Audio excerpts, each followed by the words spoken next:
Good afternoon, Happy New Year, and welcome to the first board meeting of 2023. Welcome to our board members, MCPS staff, and members of our community who are joining us here today, and those that are watching this meeting virtually on the MCPS website and MCPS TV. Now let us begin the meeting by standing for the Pledge of Allegiance. I pledge allegiance to the flag of the United States of America and to the republic on which it stands, one nation, under God, indivisible, with liberty and justice for all.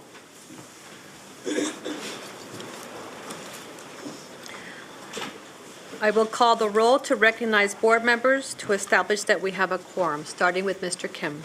Good afternoon, everyone. Ms. Harris? Good afternoon, everyone. Mrs. Mandrowski? Good afternoon. Mrs. Evans? Good afternoon. Ms. Grace Rivera Oven? Good afternoon. Ms. Yang? Good afternoon, everyone. And we have Ms. Brenda Wolf on Zoom. Good afternoon.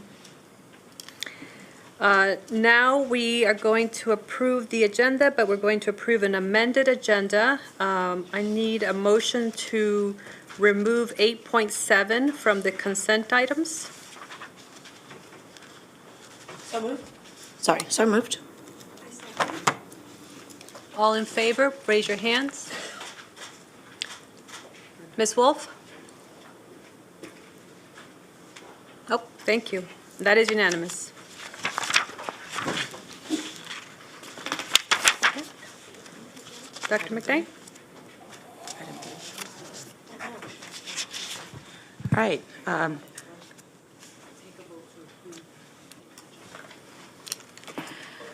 Can I get a motion to approve the amended agenda? Oh, I apologize. I move the agenda as amended. I second. All in favor, raise your hand.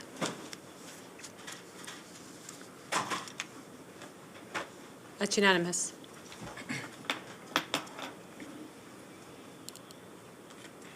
Dr. McKnight, item 3. Thank you. Item 3, I'd like to move forward the monthly Human Resources and Development Report for approval. Move approval. I second. All in favor, raise your hand. And that is unanimous. All right. Thank you. Today, I bring forward a few recommended appointments for the board's approval. The first appointment I am bringing forward is for Mrs. Shoho Shabaski as Assistant Director in the Department of Facilities Management in the Office of District Operations in the Office of the Chief Operating Officer. Joining her today are her son, Leo Chi, and her mother, Hiromi. Mrs. Shabaski has been employed with Montgomery County Public Schools for 6 years as a project manager and most recently as architect school facilities.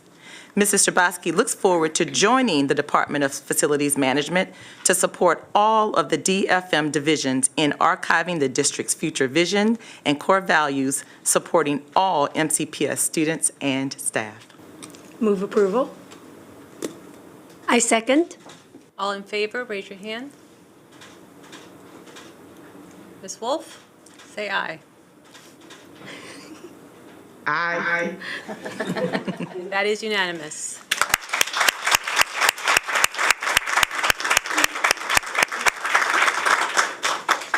Congratulations and thank you. Our next appointment we're moving forward for approval is Mrs. Shafina Yunus as Assistant Director in the Department of Employee and Retiree Service Center in the Office of Finance. Mrs. Yunus has been employed with MCPS for 16 years as a data support specialist, senior specialist of retirement, and most recently as senior specialist in the Technology Reporting and Services Support Office. Mrs. Yunus looks forward to leading and serving the Employee and Retiree Service Center. Move approval. I second. All in favor, raise your hand. Aye. That is unanimous.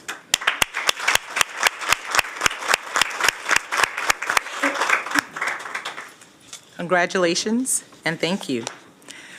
Our next appointment moving forward to the board is for Mrs. Stephanie R. Dinga as principal of Clarksburg Elementary School Number 9. Joining her today is her husband, Rocky Dinga. Her 18-month-old daughter, Clara Dinga, will be watching online. Mrs. Dinga has been employed with MCPS for 15 years as a special education and general education teacher, assistant principal, acting principal, and most recently as principal of Goshen Elementary School. She looks forward to joining the Seneca Valley High School cluster to support students, families, and staff with the opening of the exceptional new school in the Clarksburg community. Move approval. I second. All in favor, raise your hand. Aye. And that's unanimous.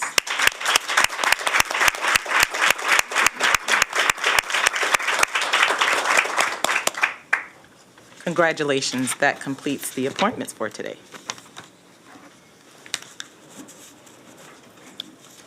We have recognitions. Yep, can I say item 4? Item 4.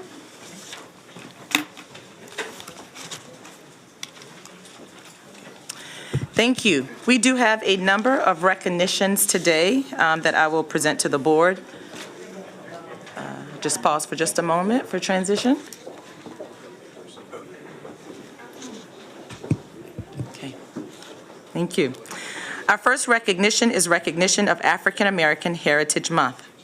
Whereas African American Heritage Month celebrates the history, culture, and contributions of residents living in the United States who trace their ancestral roots to Africa, and African Americans are descendants of those who were kidnapped from different regions in Africa and forcefully migrated to South America and North America, as well as those who migrated voluntarily from global locations to the United States of America. African Americans have taken informed action against racism and discrimination in the past and today to create a more just society in the United States, Maryland, and Montgomery County. Montgomery County Public Schools is committed to including the history, experiences, and perspectives of African Americans in its curricula and creating equitable, welcoming, affirming, and culturally responsive school environments for all African American students. MCPS is committed to building and sustaining positive relationships with African American community members to respond to the needs of students, caregivers, and community members with authenticity and care. Now therefore be it resolved that the Montgomery County Board of Education and the Superintendent of Schools hereby declare the month of February 2023 to be African American Heritage Month in Montgomery County Public Schools. Move approval. I second. All in favor, raise your hand. Aye. That's unanimous. Thank you. Our next recognition is for recognition of Career and Technical Education Month.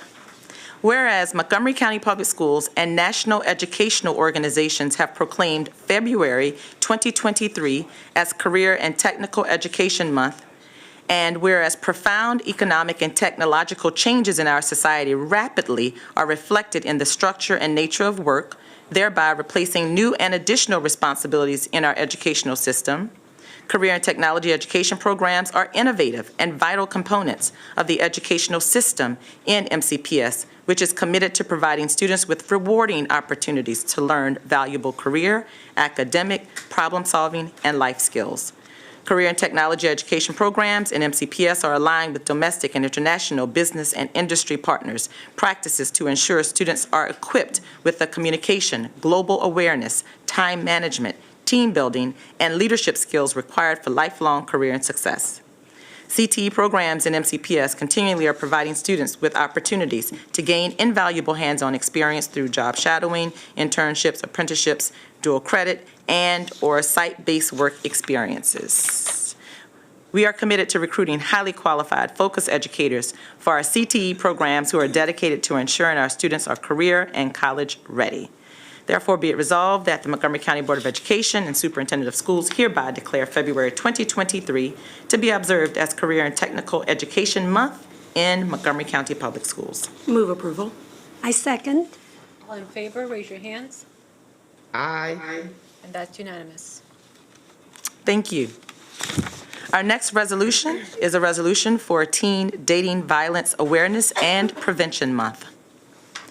The National Resource Center on Domestic Violence has designated the month of February 2023 as Teen Dating Violence Awareness and Prevention Month to raise community awareness about teen dating violence.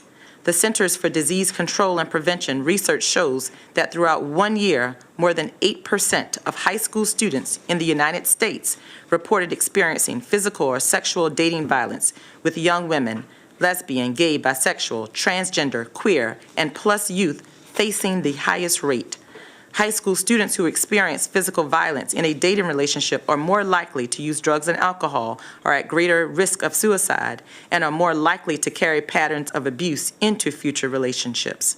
The establishment of Teen Dating Violence Awareness and Prevention Month raises community awareness and provides training to students and staff to benefit young people, their families, schools, and communities regardless of socioeconomic status, gender, sexual orientation, or ethnicity. MCPS is committed to supporting programs that are proven to assist preteens and teens in developing safe and healthy relationships and prevent dating violence. Therefore, be it resolved that the Montgomery County Board of Education and the Superintendent of Schools hereby proclaim the month of February 2023 as Teen Dating Violence Awareness Month and support the Choose Respect Montgomery Conference to be held on April 16th, 2023 through continued education in health classes and public service announcement contests, and the annual conference to work toward ending teen dating violence by empowering young people to develop healthier relationships, assist students and families in assessing information and resources, and engage in discussions with family members and peers to promote awareness and prevention of teen dating violence. Move approval. I second. All in favor, raise your hand. Aye. That's unanimous. Thank you. And our final resolution is a resolution acknowledging National School Counseling Week. National School Counseling Week will be celebrated from February 6th through the 10th, 2023. This year's theme, School Counselors, Helping Students Dream Big, will focus public attention on the unique contribution of professional school counselors the contribution professional school counselors make in helping students achieve academic and social emotional success, plan for a career, and become college and career ready. National School Counseling Week highlights the tremendous impact school counselors have in helping students achieve school success and plan for a career. Professional school counselors are committed to helping students explore their abilities, strengths, interests, and talents as these characteristics relate to career awareness and development. Professional school counselors help parents, guardians focus on ways to further the educational, personal, and social growth of their children. Professional school counselors provide culturally competent services to students, parents, guardians, and caregivers, school staff, and community. They work with teachers and other educators to help students explore their potential and set realistic goals for themselves. They also address the needs of all students through prevention and intervention programs that are part of the comprehensive school counseling program. Professional school counselors incorporate leadership, advocacy, and collaboration to promote equity, access to opportunities, and rigorous educational experiences for all students. Comprehensive school counseling programs are an integral part of the educational process that ensures all students achieve success in school. Now, therefore, be it resolved that the Montgomery County Board of Education hereby proclaims February 6th through the 10th, 2023 as National School Counseling Week in Montgomery County Public Schools and recommends observance in all of our school communities. Move approval. I second. All in favor, raise your hand. Aye. That's unanimous. Thank you. We have a lot to celebrate in the month of February and looking forward to it. Thank you. Up next, we have public comments. Item 5 on our agenda. Public comments is one of opportunities to hear the views and receive the advice of community members. Board members will take your comments into consideration, but it's not our practice to take action at this time on issues that are raised.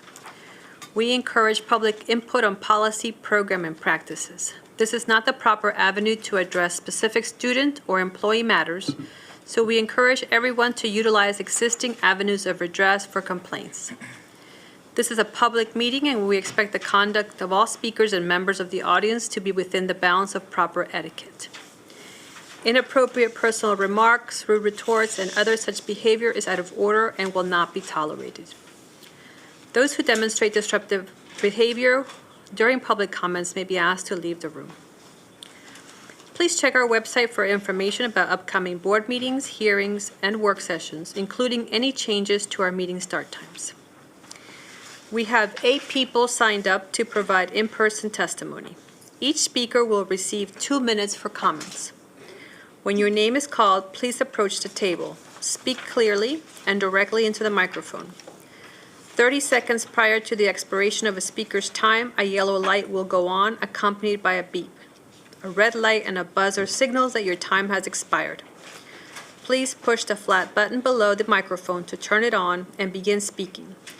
Push the same button once more at the sound of the buzzer to turn it off. Please stay within your 2-minute allotment of time. In addition to our in-person speakers today, we have 1 person signed up to provide video testimony. We will play this submission once the in-person testimonies have concluded. Copies of testimonies can be found on board docs, where they are posted with the other materials for this meeting. So I will call the first 3 speakers to the chairs here. Arush Kandakori, Folashade Epibini, and Andy Endesa. And please state your name so we can hear it pronounced properly.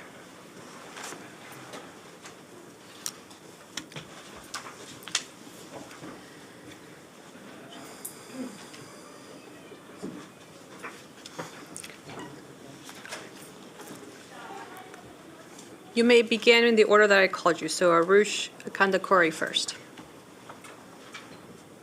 Turn your light on. Good afternoon, Superintendent Dr. McKnight and members of the Board of Education. My name is Arush Kandakuri, and today I'm here on behalf of MoCo Innovation, a nonprofit organization dedicated to providing accessibility to STEM education in underprivileged schools. According to a recent study, low-income students are 5 times less likely to graduate with a degree in STEM fields compared to their higher-income fields.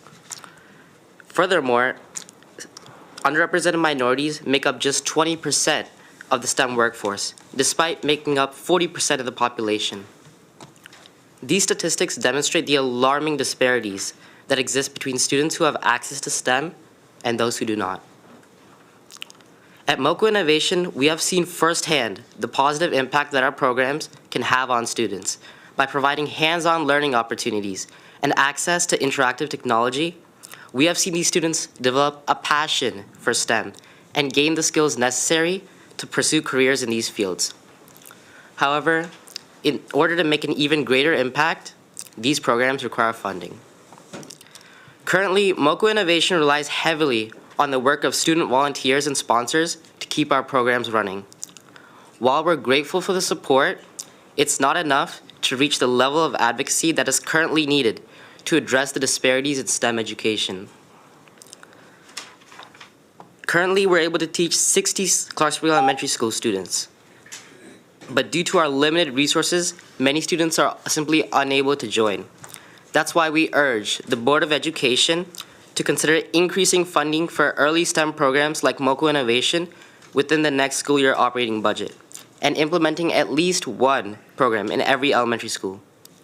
Members of the Board of Education, investing in STEM education for underprivileged students is an investment in the future, both for our students and for our county as a whole. Thank you. Go ahead and turn on your light. Yep. Hello and good afternoon. Thank you so much for allowing me this time and space to testify for the board on behalf of my community. My name is Andy. I am a teacher of low-income tutoring programs, the president of Wheaton High School International Club, and I'm running for your 46th SMOB. My campaign is based on hearing directly from the people on what policies they think we should implement. As of recently, I've been interviewing teachers, students, and even parents about issues they want addressed. Following through on my Power to the People initiative, my first thought after hearing a repeated concern about the drug use in our school was to come here and make good on my promise that it would at least be addressed. I began to research the 2020 HHS and ECC discussion on school-based substance abuse prevention, and some of the information I found was very interesting. Youth Risk Behavior Surveillance System surveys dating as far back as 2016 shows us an increasing trend for controlled substance abuse by middle school students. This includes alcohol, vaping, cocaine, and opioid use. And on top of that, from 2016 to 2019, 51% of all emergency room visits related to substance abuse were by non-Hispanic African Americans and Hispanic/Latino people. They were all 18 years of age or younger. The largest number of emergency room visits from 2016 to 2019 related to substance abuse was for children and adolescents who resided in the Germantown area. Around half of our people of color students in MCPS are overdosing every day because of unconscious bias when it comes to relaying information that we can use to save lives. Not even less than a month ago, we had a student at Einstein overdose on opioids, the day someone from the Department of Health came to present a presentation on unprescribed drugs. A good part of these overdoses is how accessible they are. In multiple schools around the county, as long as you know the right person or ask around, you could obtain marijuana in less than a day. The new legalization of marijuana in Maryland is going to impact people's access to it, which ties back into unhealthy coping mechanisms. Schools are in desperate need of measures that prevent the exchange/sale of drugs so that we can stop minor addiction before it happens. Thank you so much for your time.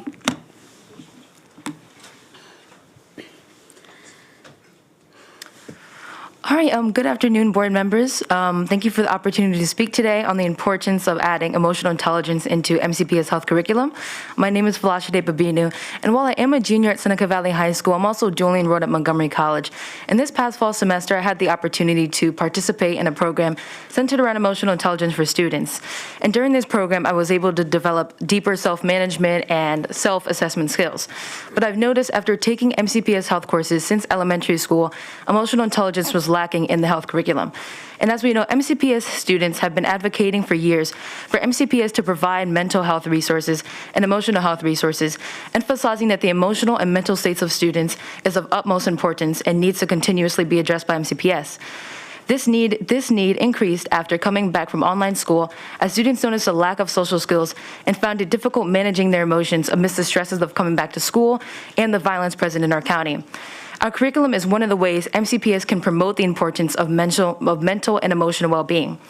The classrooms is also one of the first places where students may encounter certain information, and sometimes one of the only places where students can go to find resources to support their mental and emotional well-being.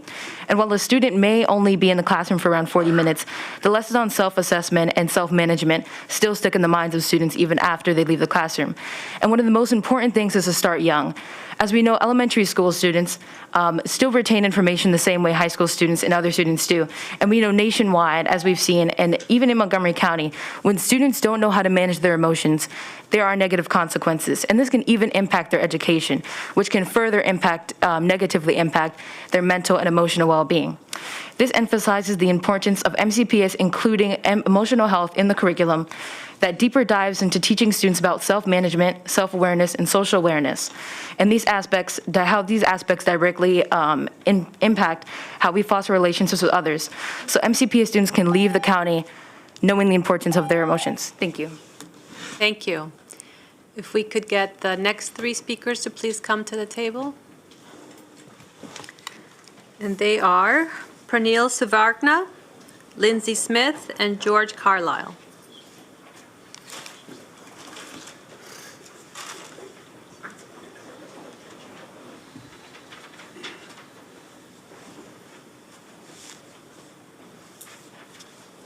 Pranil? Good afternoon, members of the board and Dr. McKnight. My name is Pranil Sivarna, and I'm a sophomore at Clarksburg High School and a candidate for the 46th student member of the board. My testimony today is on the importance of allowing school-sponsored athletics to count towards PE credit. As we all know, physical education is an important part of a student's overall development. It not only helps to promote good health and fitness, but it also teaches important life skills such as teamwork, discipline, and sportsmanship. However, many students today have a passion for sports that extends beyond the physical education classroom. They participate in sports teams, and they should be recognized for the hard work and dedication they put into these activities. As a student athlete, I've seen this hard work and dedication firsthand. That's why I propose that we allow school-sponsored athletics to count as a PE credit. In doing so, we would provide an opportunity for student athletes who may not stand to gain much from a PE class to pursue other elective options. Allowing sports to count as a PE credit is not a new idea. Many schools already do this across the country, from New York to Chicago. This stands as proof that sports can be a valid substitute for PE curricula, if not more rigorous and educational in nature. While I understand that certain graduation requirements come from the State Board of Education, MCPS still requires a full credit of PE compared to the state's half-credit minimum. This means that it is entirely within the county's policy to waive half a credit's worth of PE requirements and still be within the limits of Maryland policy. My policy team and I have written a draft proposal that outlines further background on this topic, as well as specific policies relating to waiving PE credits for athletes. In conclusion, allowing sports to count as a PE credit would be a win-win situation for both the students and the school system. It would acknowledge the hard work and dedication of students who participate in sports, and it would provide an opportunity for students to find a form of physical activity that they enjoy. I urge you to support this proposal and to help us promote good health and fitness in our schools. Thank you. Go ahead. Good afternoon, Board and Dr. McKnight. I am here today as a voice for parents in my community. Many of them are actually working today and unable to attend. Parents in my community are frustrated. They are finding out that educators and administrators are going behind what they are teaching their kids at home and pushing ideas of gender ideology on their kids instead of teaching them the traditional areas of study in which these teachers are trained. For example, in second grade, a new benchmark curriculum book was presented, My Rainbow. The description that you provided to the parents hides actually the true subject matter of the book, and after reading it, it is all about an autistic girl who wants to be transgender. The transgender ideology is throughout the whole entire book. What is most appalling are the responses the teachers have been directed to provide to the students who actually speak up and ask questions. One example that was given, if a child asks, well, that's weird, he can't be a boy if he was a girl. You have encouraged teachers through your administration to say, well, when we're born, people make a guess about our gender and label us boy or girl based on our body parts. This actually undermines any teaching or viewpoint that many families in your community have used at home. You have inserted what only you want the kids to hear, thereby implying to them that their religion, their belief system, and their family tradition is actually wrong. By doing so, I believe that you have overstepped your bounds. Many parents have also voiced concerns that are pushing ideas and thoughts dictated solely by your board and administrators and principals and not allowing our kids to actually think for themselves. This is not education, it is indoctrination. We already have a dramatic mental illness increase in our kids. Perhaps we have put adult content on our kids' minds at a far too young of age. To the parents listening, please be aware that these lessons were told by many principals to be kept from the parents. I believe that full discretion and full transparency should be the board of any Board of Education. Thank you for your time. Mr. Carlo. Greetings. Greetings. Many of you, I'm sure, have heard of the U.S. CHIPS Act that was signed during the summer of 2022. One of the goals of this act is create a diversified pipeline of students, workforce, and educators to support this agenda through a vehicle called the R&D Manufacturing Semiconductor Institutes. I only have 2 minutes, but I've created an information packet for the board to consider participating in this opportunity. Over the past few months, we have had RFIs, but the RFP is actually expected to be released next month. I have made attempts in the past to attend to discuss this, but due to timing for some other reasons, I was not able to communicate it all the way. I hope you have the packet. I am staying today through completely to talk possibly in the new business section to answer questions and discuss further. Thank you for your time, for allowing me to speak today. Thank you. And now if we could get the next set of speakers to join us. I believe we have one more in-person speaker, Mr. Rosenberg.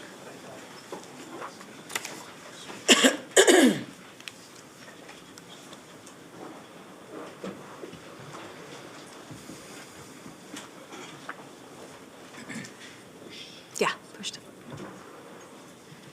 There you go. And then- Now it's on. And then release? Yep. Thank you to the board. Some of my comments are going to echo Lindsay Smith's, who had just spoken. Okay, I am well aware that there are people today who either actively embrace LGBT and transgender ideology or think it is not harmful and so have no problem with schools introducing this ideology into the MPS school system. However, there are many, if not more, parents who still believe in traditional Judean-Christian values as taught in the Bible, and these values and beliefs are diametrically opposed to gender-fluid ideology. Further, transgender ideology is not a proven fact. These parents do not approve of its teaching in the MPS school system, especially at the elementary school level. My main concern is that introducing highly sexualized concepts in elementary schools is not age appropriate for preschool through 5th grade. This material will cause these young children to question their identity when they otherwise don't. If the goal is inclusivity and anti-bullying, there are more appropriate ways to do this without having 3 to 10-year-olds question their sexual identities. The introduction of these ideas could cause confusion, anxiety, and disruptions within the classroom setting. Discussion of sexual identity at this age is appropriate only for parents in a home setting. Also, I've been informed that 6 LGBT books have now been placed in MCS elementary school libraries, and plans have been made to distribute these books to teachers for reading and discussion with guidelines for teachers to follow and responding to students' questions. I'll defer to Lindsay Smith's comments about what is in those guidelines, which is not appropriate. It is my understanding that MCS administration has made no attempt to notify parents of their plans to introduce these books and readings in the classroom. All stakeholders, in this case, should be made aware of the controversial ideology. Finally, be informed that the word is getting out and parents have now formed groups to actively fight back. Thank you. We have your testimony. We received one video testimony submitted by Riona Seek. Please play the video. Good afternoon, Dr. McKnight and members of the Board of Education.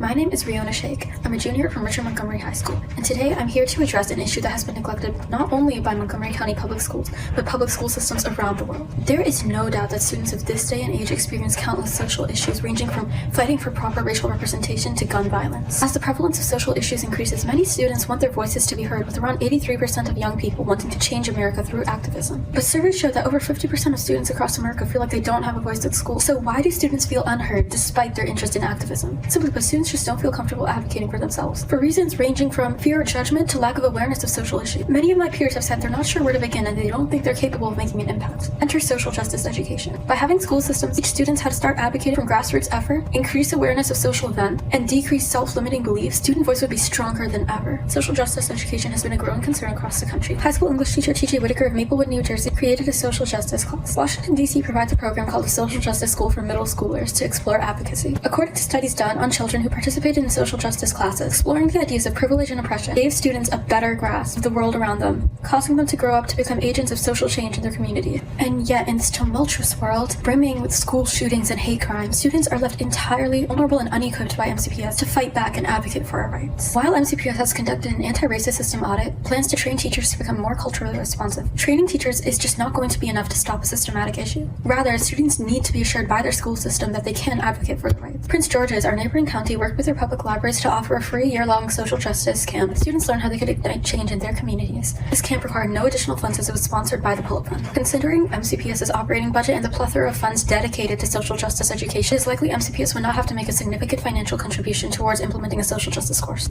We sincerely request you to follow other Maryland counties and join SoJust in our mission to create a year-long social justice course for both middle and high school students, to embolden students to become more informed citizens and inspire the next generation of youth activists. Thank you.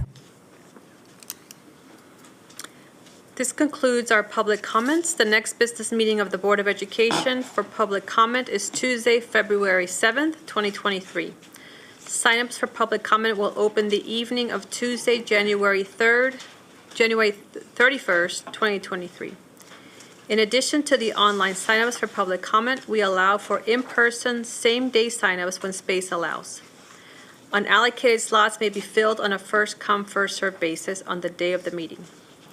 In order to sign up in person, please arrive at least 15 to 20 minutes before the start of the open session and sign the form.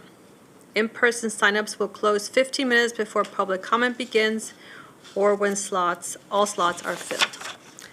So now we'll open it up to my colleagues if you have any comments or questions. Ms. Madrowski. I just have one quick thing. I want to thank everybody for their testimony.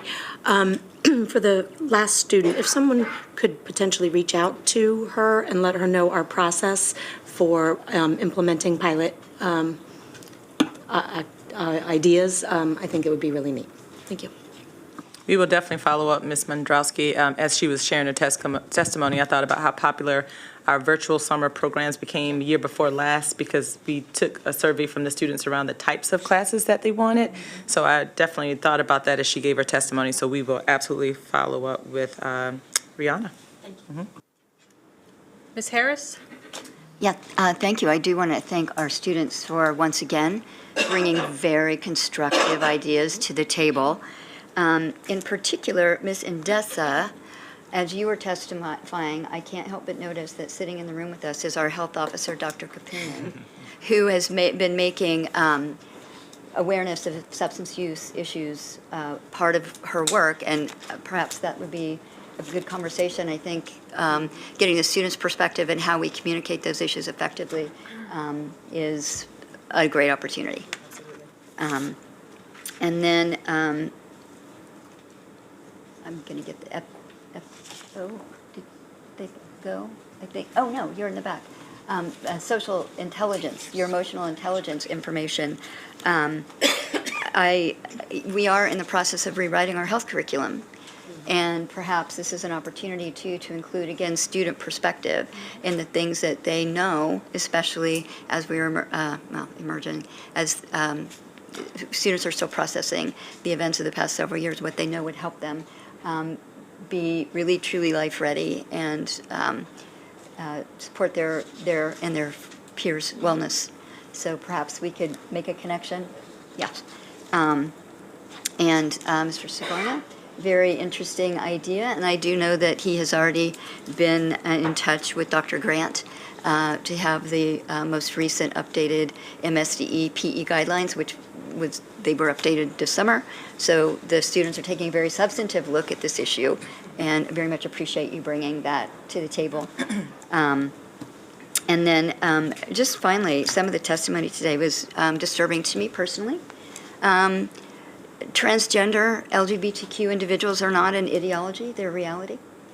And there are religions out there that teach that women should only achieve certain subservient roles in life, and MCPS would never think of not having a book in a classroom that showed a woman as being the superintendent of a very large school system, or a doctor, or vice president of the United States. So our students, our staff, are part of the LGBT community. They are transgender. The very few books that we're intentionally including in our curriculum, which, by the way, the language being suggested to support teachers in answering questions is evidence and science-based.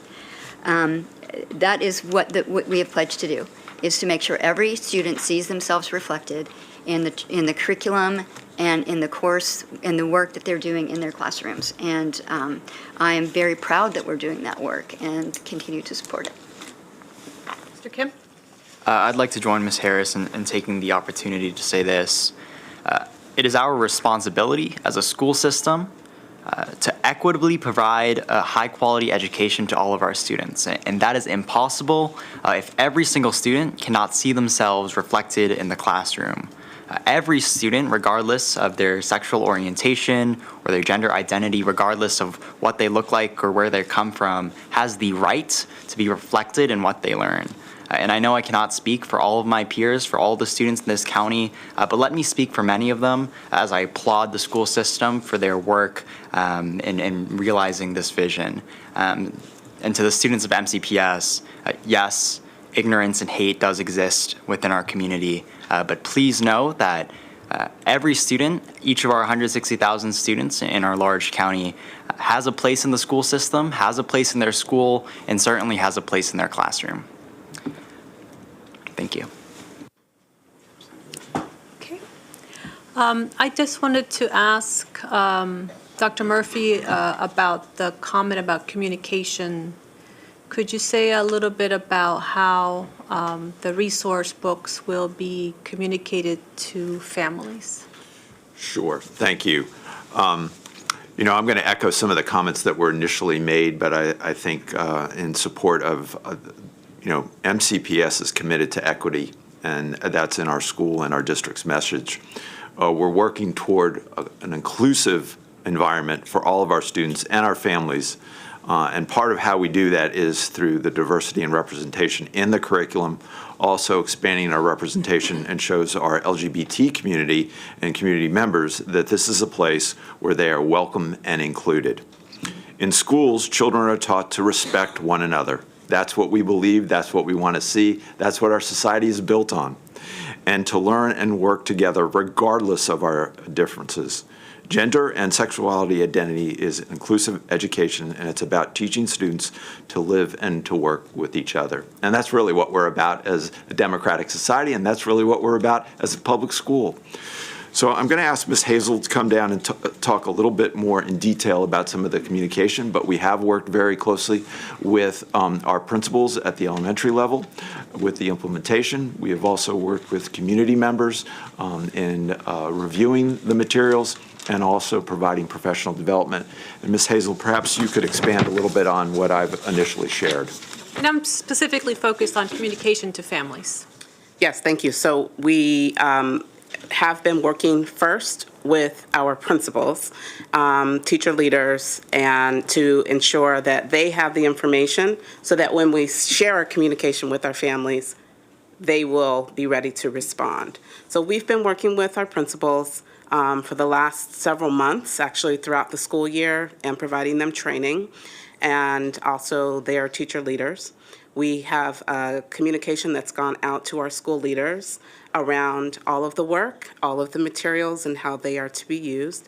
And then we will have a follow-up communication that will go out through our Things to Know communication through the superintendent that will come out very shortly. That will be shared with our families, if not tomorrow, early next week, so that they understand what is to come. But we've tried to sequence this in a way that prepares our school leaders first to be able to respond to families and have the background information and knowledge they need to be able to do so. Thank you so much. And Mr. Carlisle, if you're still in the room, the new business item is not a community forum, so if there's someone that could follow up with Mr. Carlisle already? Okay. Just wanted to clarify that. I don't want you to stay for the whole thing and realize you can't get to speak at that time.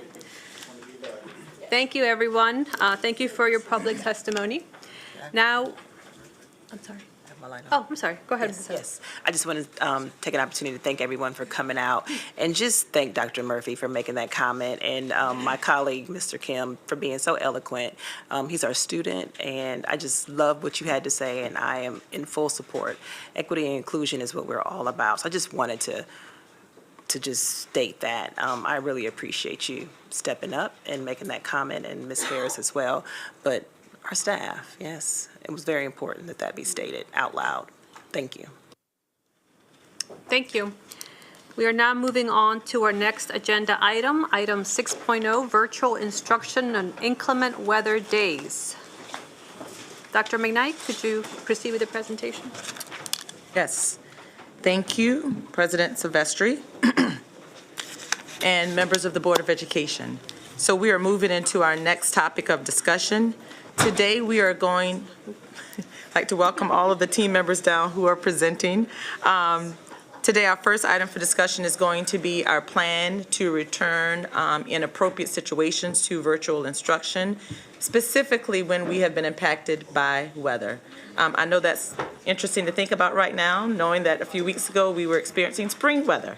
However, we are still in January, and we know that we have been impacted greatly by weather seen and unforeseen in the months of January, February, and in some cases March. And we're bringing this forward because MSDE did open a pathway for school systems to be able to provide virtual learning opportunities. Since we came into COVID-19 and recognized that we could have a platform to use virtual instruction appropriately. So then, of course, they open that up for us to consider for our inclement weather days. And so today, we're bringing forward the plan for how we may want to repurpose, in any case, if appropriate, using virtual instruction or inclement weather days for the 22 and 23 school year. So the Board of Education, if you remember, last year had to approve the plan. And this is a process that has to be done every year in terms of the board approving the virtual plan that's put forward so that we can then send that to the state. So that's why this topic is here today on our January agenda. And I just want to say, of course, we want to be able to provide virtual instruction in appropriate situations to make sure that we're limiting any necessary interruption to instruction. And so this is a way for us to be able to continue that commitment to our students and to our families. And so we're bringing that today. I want to thank, this has been across office work done in the system. And when we think about standing up virtual learning, there's a technology component, of course. There's an instructional component, of course, because we've learned through COVID-19 that some ways that we engage with instruction has to be considered to make sure that we're making meaning for what we're teaching when we're online for our students. So we've learned so many lessons. And with it being a cross-office work, I want to say that Ms. Edwards, Dr. Pugh, our Chief Academic Officer, and Ms. Sharon have been very collaborative in making sure that all components of this plan are considered so that our students can receive the best experience if we need to move to that option. So I want to thank them for their work on that. And today, I'm excited about them being able to present this plan to you. So at this point, I will turn the presentation over to our Chief Operating Officer, Mr. Hull. Great. Thank you, Dr. McKnight, President Silvestre, board members. We're excited today to have an opportunity to share with you our virtual learning plan. The teams have done a lot of work in pulling this together. This is the second year that MSDE has made this option available to school districts. And so what you'll be hearing today and then at the end being asked to vote on is to give the superintendent the authority to shift us to an inclement weather day if appropriate. This is a very similar plan to the one that was brought before you and voted on and approved last year. And Ms. Edwards and Ms. Sharon will point out where they have made some improvements, but a very similar plan to what we had last year. We do have some makeup days and inclement weather days built into the calendar already, but this would just give us another option, as the superintendent noted, to maintain instruction if we had a multi-day event so that the students would not have interrupted instruction. And then finally today you'll hear a little bit about some of the decision points and what goes into the decisions on that 4 a.m. call about whether or not to keep schools open or if they need to be closed for safety or other reasons. So with that, I will stop and I will turn it over to the team. Good afternoon, President Silvestre, Vice President Evans, and Dr. McKnight, and members of the Board of Education. I'm Dana Edwards. I'm the Chief of District Operations.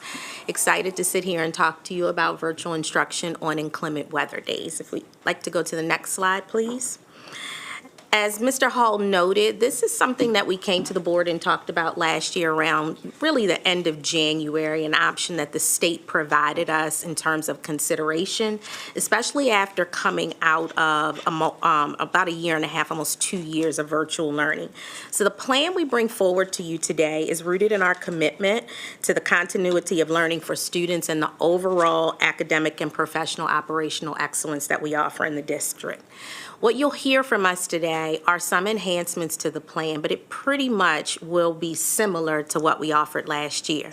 We did it, but we never had the opportunity to use it because there was no more inclement weather.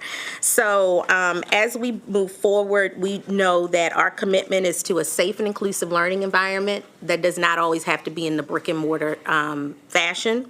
In addition, it takes into account really considering how we share this information and being transparent with it, and how we limit interruptions to instruction throughout the school year.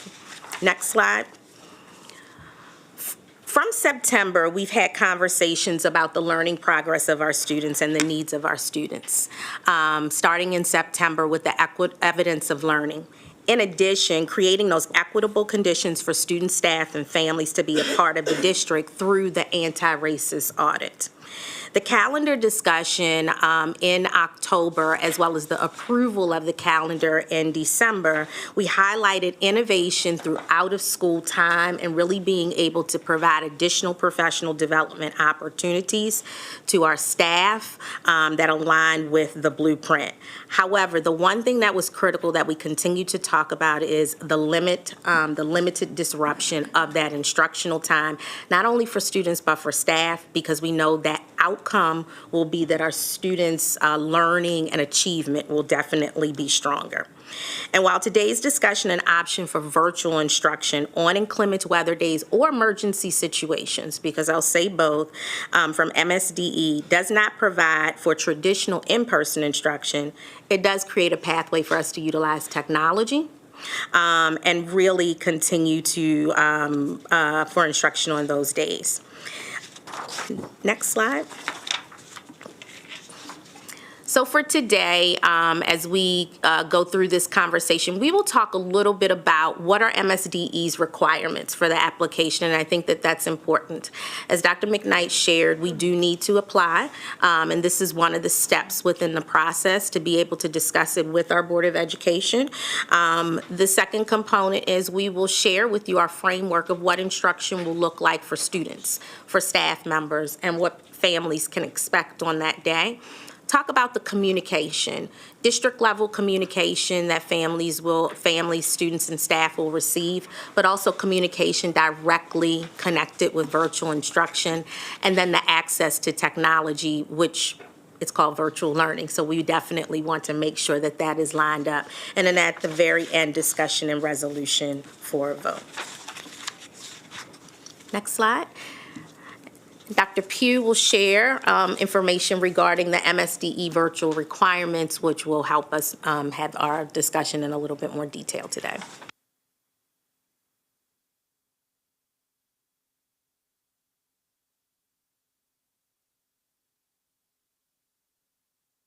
I apologize. To make sure that what districts were doing were equitable across, or equal actually, across the districts, and that there were no advantages or disadvantages for each group. Montgomery County is well positioned to be able to take advantage of this because of the previous investments that they've made. On the slide, you'll see those main requirements, and as Dana said, last year the board approved a plan that had each of these areas spelled out about how these things would occur. Today's public presentation is part of that process. You need to have an open discussion, be able to take feedback, and then a vote in order to submit your plan. So local approval before state approval, and then should we need to or have an incident where we have an extended closure, be able to transition to this plan. As part of this plan, there are options for virtual, and it is asynchronous or synchronous. We are prioritizing the in-person, face-to-face, synchronous instruction because we believe that is the best way to continue with the pathway and the learning that our students are doing. Finally, the board has invested a great deal in creating an infrastructure that has the resources both for our students and for our schools and for our families to be able to offer in a quick pivot to virtual instruction based on an emergency or a weather-related event. Next slide, please.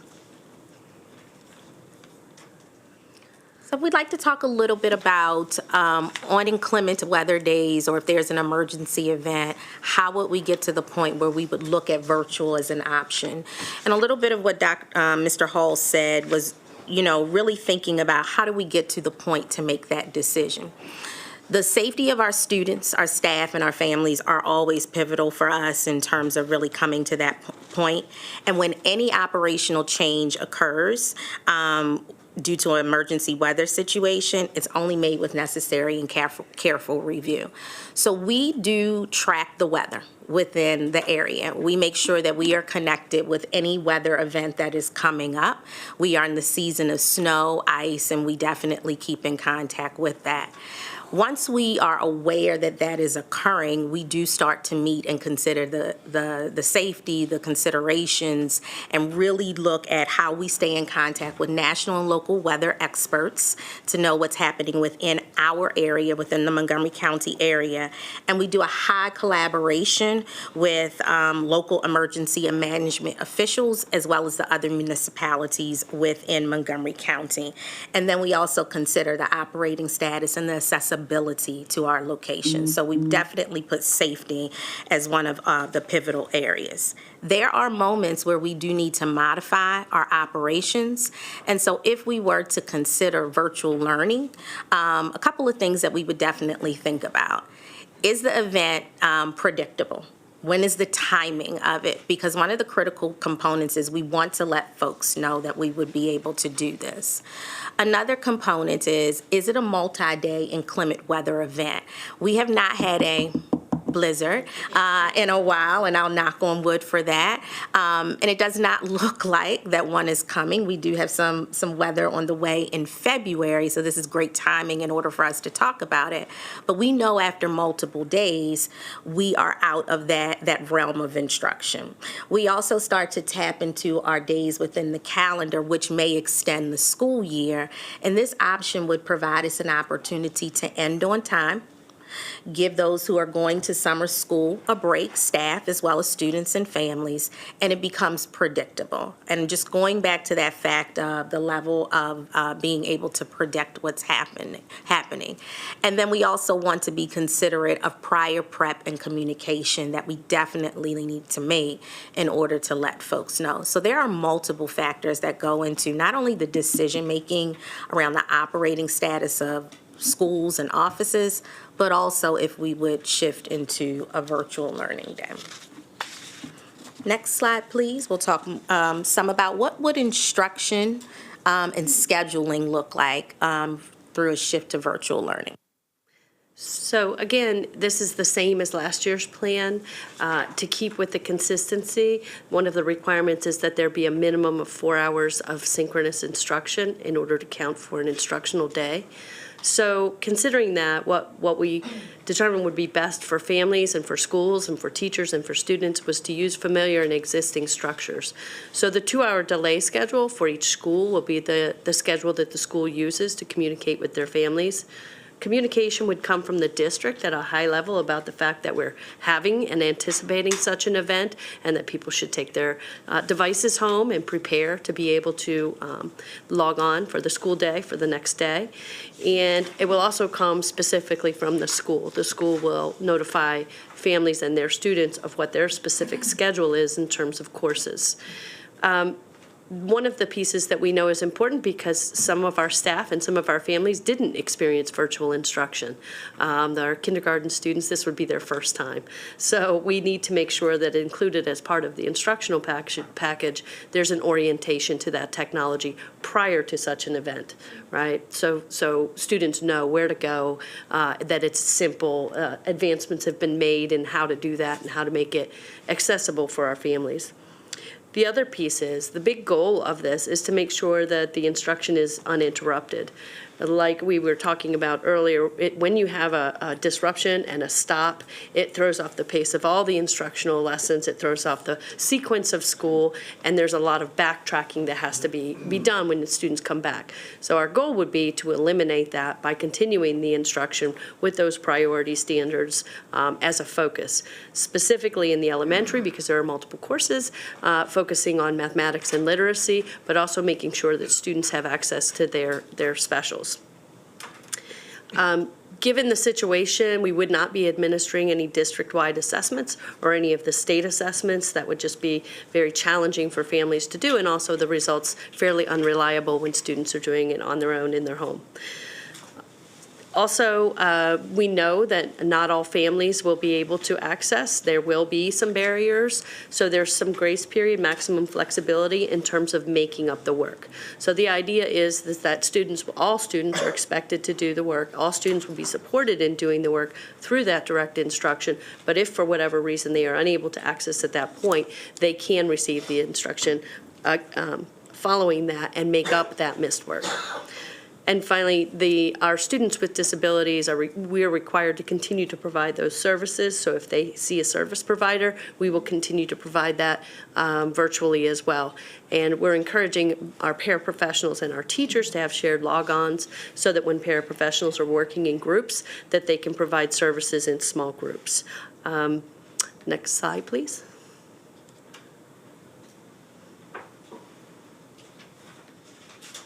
Thank you. Sorry, Dana. Thank you, Dr. Pugh. Pivotal to any change, we know that communication is a critical component, and really thinking about it through the standpoint of a district level, but also through that individual level at the school, directly into individual communities. And so readiness around this topic was really important, and so this created an opportunity for us to really enhance and make clear for our community just our operating status overall. What we've encountered is that when it is time for us to say schools are closed or schools are open, sometimes the messaging can get a little convoluted. What we learned from neighboring districts, county government even, as well as Homeland Security, is a color coding system provides a really quick visual for people to be able to see, know, grasp onto, but then in addition, the details can follow. And so in order to make this transition, as we talk about upgrades, this was one of them for this year, very clear for everyone. We thought about 6 of our operating statuses that we always talk about, but we never narrowed them in. It was important to stay within the primary colors, because if you had too many colors, it started to get confusing. And so we narrowed it into colors that, one, many people could associate themselves with, but to keep it very clean. It would not just be for inclement weather days, but on a day like today when all schools are open, today would be a green day for MCPS. It's very clear for families to understand, for staff to understand, and for us to be able to broadcast out. So we have 6 colors. Green, of course, being full operations. There are no changes that are occurring. Yellow, if we have a 2-hour delay, which we must sometimes do to give ourselves a little bit of room in the morning to prepare the roads, the sidewalks, to be able to have people enter those facilities safely.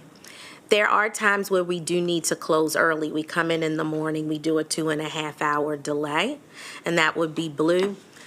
And then sometimes our schools are closed completely and our offices are open, and that takes us into another color scheme. Red was most appropriate if all schools and offices are closed. When we are at that point, then that means that there may be some safety concerns for people to travel around, access to facilities, and we would definitely at that point in time, as well as within the other color systems, be working with county government officials as well as our counterparts in other counties. And then finally, our virtual learning day. And so because this is something, one, we didn't use last year, but we want to make it as easy and accessible and understandable as possible, purple would be the day that we selected in terms of that virtual learning day. We'd provide additional information for folks, but at least we would be able to show this color scheme on many of our websites, Twitter, and different components for people to be able to access. That's at the district level. The second level that we definitely have to think about are the details that would come from the school as well as central at the same time. On the next slide, one of the components that we know is so important in being prepared for virtual learning is having your devices. I remember going home one time, knowing we would have inclement weather, not knowing it was a multiple day event. And this was the time where you graded papers and wrote them in the grade book. And I left everything and we didn't go back to school for a week. That was prime time for me to grade and put things in, but I missed that opportunity. So for virtual learning, we have the commitment to say to our community, our greater MCPS community, get ready, this may be coming. Start to think about taking your information home.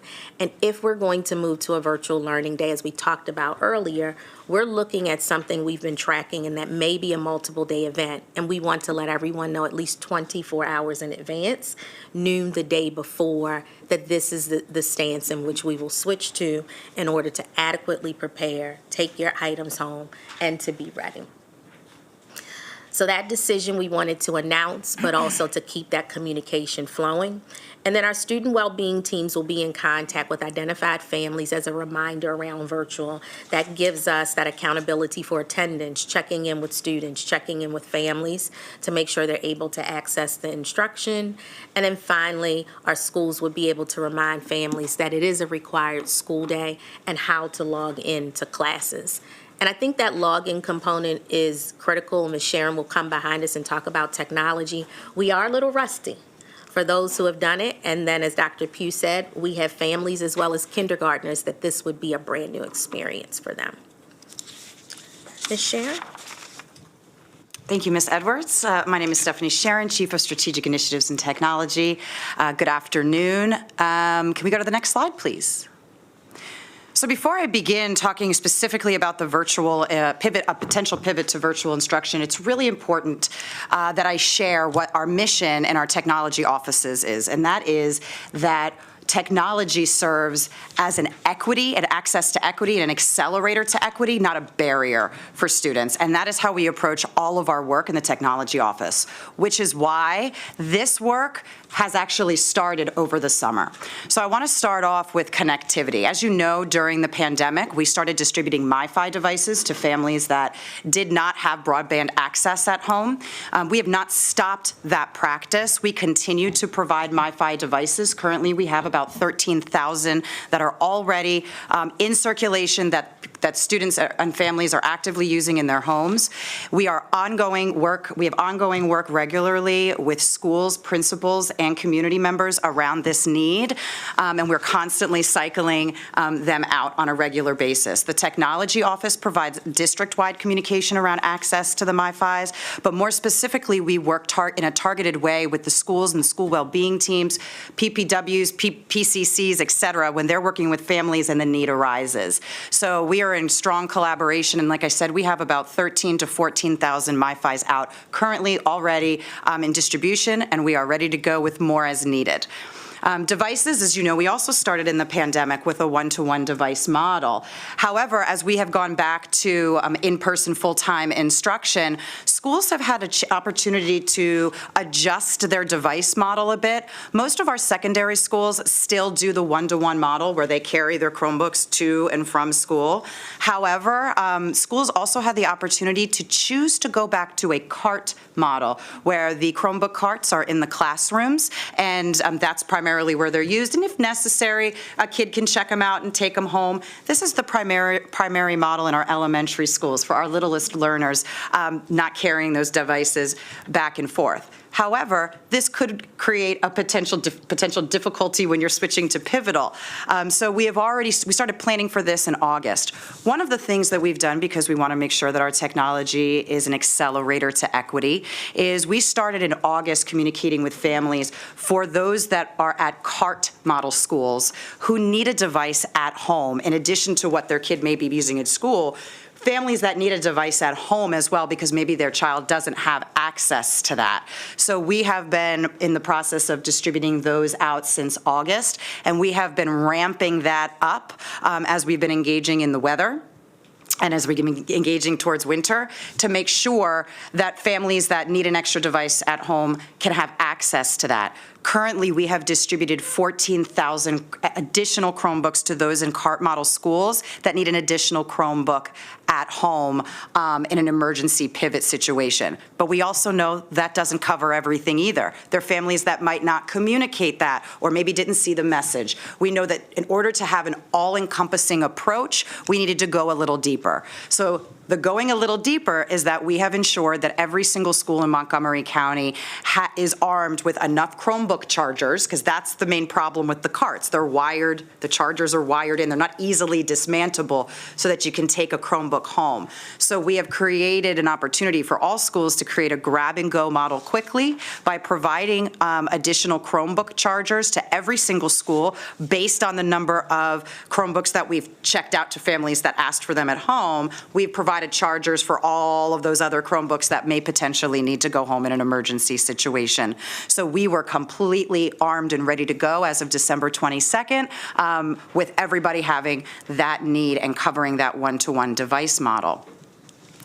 And then we get to the core collaborative technologies. Similarly to the pandemic, we are continuing with the utilization of Zoom and Canvas as main communication strategies as far as engaging in the virtual learning environment. We are working collaboratively with schools to really create that primary focus with Zoom. At the end of the day, you can give assignments on Zoom and do all of those things on Zoom, but if people don't have access to the actual Zoom, it doesn't matter where anything else exists. So we have been working with our schools and created templates for our schools to be able to quickly and easily communicate all of the Zoom links that parents need in a manner that makes sense. And like I said, Canvas is going to continue to be that tool as well. We push out centralized resources on Canvas so that they're easily accessible to teachers as well. And then lastly, when we get to the learning opportunities and support, as Ms. Edwards noted, we know that there are some kids that have never experienced virtual learning because of where we are at in the cycle. And we also know that there's teachers, new teachers that maybe haven't had a lot of support with engaging in a virtual instructional environment. So we have created support structures in which to do that. So one of the upgrades that we have made are differentiated supports for both administrators, teachers, paras, substitutes, and students and families to make sure that they have what they need with a potential pivot. One of the things that we have created for schools are one-pagers, quick reference guides that have tools and resources for administrators, teachers, paras, students, and families. But from a centralized perspective, one of the things we're also doing is pushing out logins, username and login credentials for every student out to parents centrally to help schools with that messaging if we have to have an emergency pivot, so that people can say, oh, they can check their email, they can find those. Additionally, we also know, though, we have a very diverse community where there's diverse needs. A need at one school of how they support their community may look very different than another school. So our technology implementation team is also armed with working individually with schools and have already provided resources to teachers in how they go about supporting their school communities in the communication and messaging. We also are providing individualized support through central office for the teachers as well on the day of the pivot to make sure that everything is running smoothly. And I will turn it back over to Ms. Edwards. Thank you. Next slide, please. That would be helpful. Key takeaways. The initial key takeaway, and I see the celebration, this does not replace a traditional snow day. However, it does provide us an option. If we do remember last year, we did have a few extra days at the end of our school year that we made up as a result of inclement weather. So this does provide us an option. We still have the opportunity to utilize a snow day, and that was why it was important, why we wanted to spend some time talking about how we would make that decision. So keep your snow tubes closed, your snow mittens, all those things will still be able to be utilized, but we want to continue to utilize and consider this for the future. It does limit instructional disruptions on inclement weather days. We know that consistent instruction instruction is important. It decreases the lapse. It keeps students connected to their teachers, their friends as well. And we know that that is a necessary need within our district. The early notification for preparation purposes is critical. Ms. Sharon talked about a lot of different components in terms of just the technology that needed to happen, but also letting people know so that they can be prepared for instruction, but also how to format their day. When we make that notification as well, and we talked about the color code system, we will also embed information around meals that will be available to our community during those days. We've identified 20 sites in different geographical parts of the district where we will make available a grab and go almost, where folks can come in, be able to pick up the meals, because again, we want to make sure that you do have that resource, but that we don't interrupt instruction. And so we're still building out that plan so that we keep in mind that we're talking about a whole cluster. And we're also looking at possibly even Turkey Thicket as an opportunity because of that way in which folks can come in and be able to utilize that. So we did not want to limit that resource or not consider that as a part of the planning. And then finally, we talked about a lot of supports for staff, students, and family. And then number 5, which coincides with number 1, we want to, as much as possible, ensure that our school year is not extended beyond June 16th. And so we've been given a great opportunity from MSDE. We come before you today just with our application, our approach, our thoughts in terms of moving this forward. And at this point, President Silvestri will open it up for discussion and questions from the board. So if my colleagues will turn their lights on, maybe 2 at a time, so we don't cancel the staff microphones. So I just want to remind me, for this calendar year, we have how many snow, quote, days? 8? No. At this point in the year, we have 1 left at the end of the. How many budgeted for the whole year? That number, I would have to take a look at. I'm sorry, I don't have it in front of me. Okay. But if you give me a second, I'll take a look. And my next question is, how many of the, if it snows 8 times this year, how many of those will be?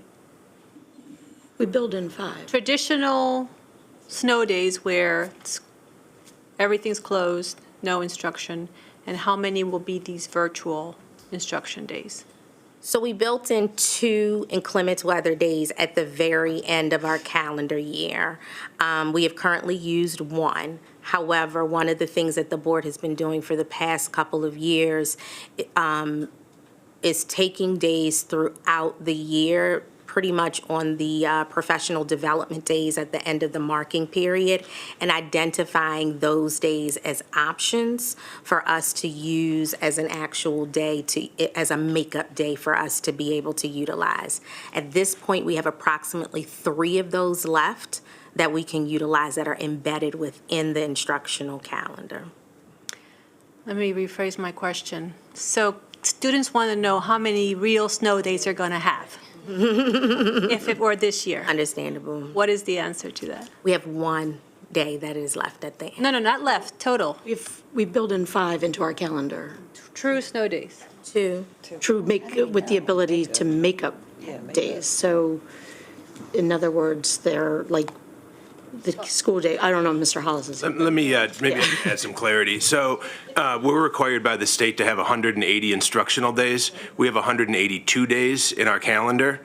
So that leaves 2 days that could be canceled without any additional impact. One of those was used during the plane crash, so we have 1 remaining. There are an additional, I want to say 4, but I'd have to get back with the exact number, of days that are slated for professional development or a makeup day if we had to switch. In addition to that, there are 3 days at the end of the school year that were identified as potential makeup days. And so we could have 1 additional traditional snow day with no impact. After that, we would have to start switching some of these PD days into makeup days as they're identified on the calendar. Beyond that, we would have 3 days at the end of the school year where we've already identified as makeup days that could be extended. Does that answer your question? So for students, in that example, it would be 4 Correct. snow days without instruction. Yes. Potentially, the decision would have to be made because that would then sacrifice a PD day for teachers. And so the decision would have to be made, do we instead use this virtual option if we had, say, a multi-day event so that we could maintain those PD days for our teachers? And that would kind of be the decision point for the superintendent. I guess the point I'm trying to make is that, which you made in your presentation, is what we know is traditional snow days are not going away. There will be some that are traditional snow days and some that will be virtual instruction. Kids can still sleep with their pajamas inside out every once in a while. Ms. Nadrowski. Well, I just want to say thank you for the presentation. I mean, I think it's a great plan. I think you guys did a lot of really good work on this, and I love the improvements from this year's plan and whatever. So I don't necessarily have any question. Well, one's kind of a question, but just a couple of points. Whenever we make the decision making sure that, I like the color-coded thing.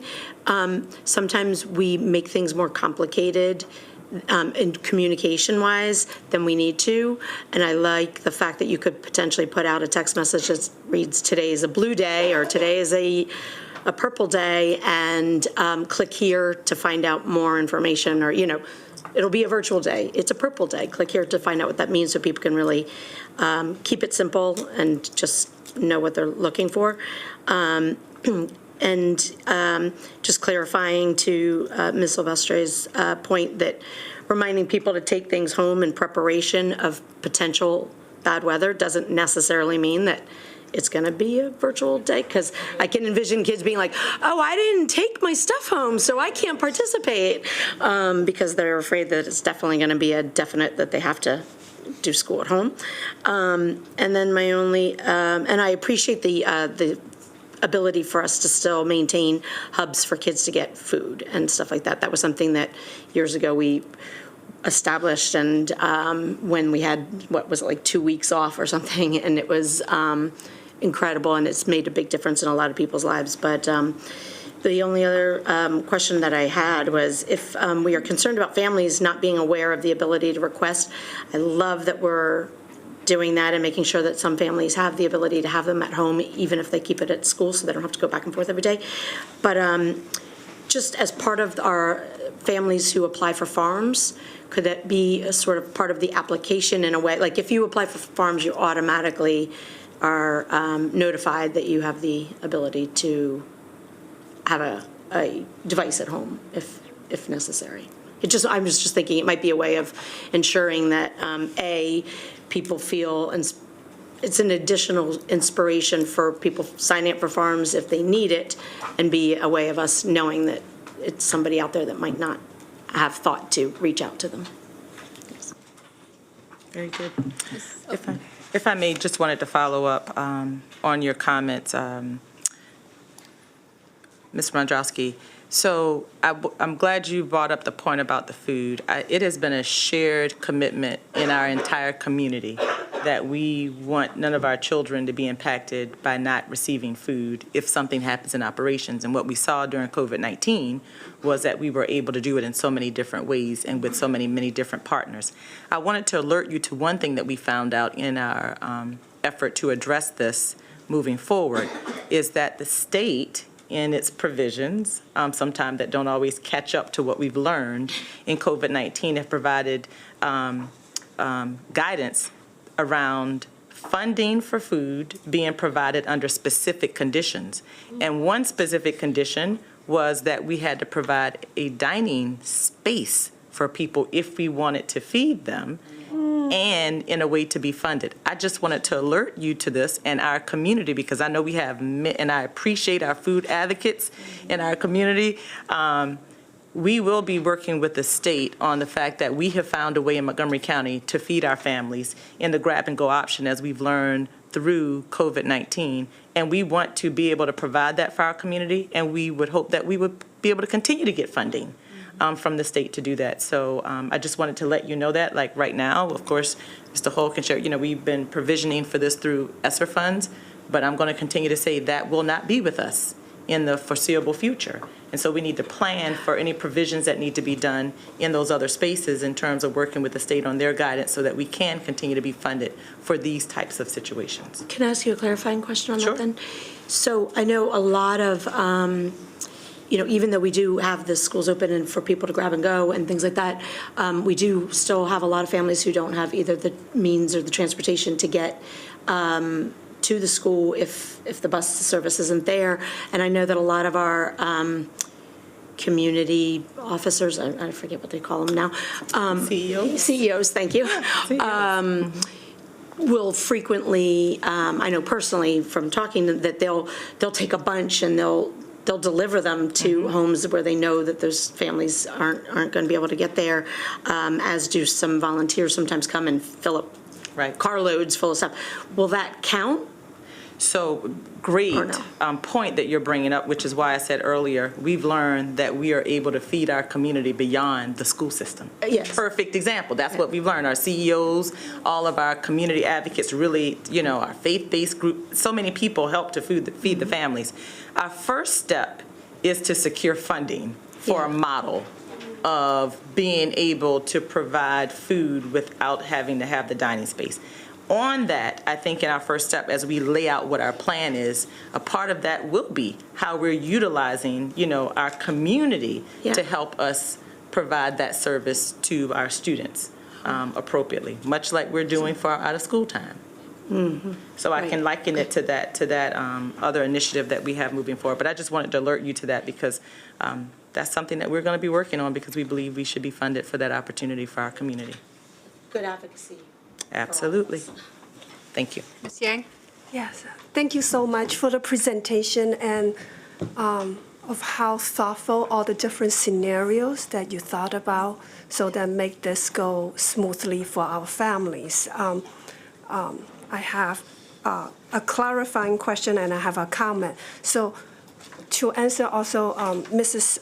Smodrowski's question about the Chromebook, and I know the county has Montgomery Connect program that provide any residents 7 and above a digital device, computer to use at home if they meet the income requirement, which our farm students will meet the requirement. So there are other opportunities for our families to get devices. My clarifying question is, I love the color coding, it's wonderful. So is this how we are communicating with families now? Like today is a green day, do we actually, if it's not, like after we approve it, is it how we're going to communicate with families?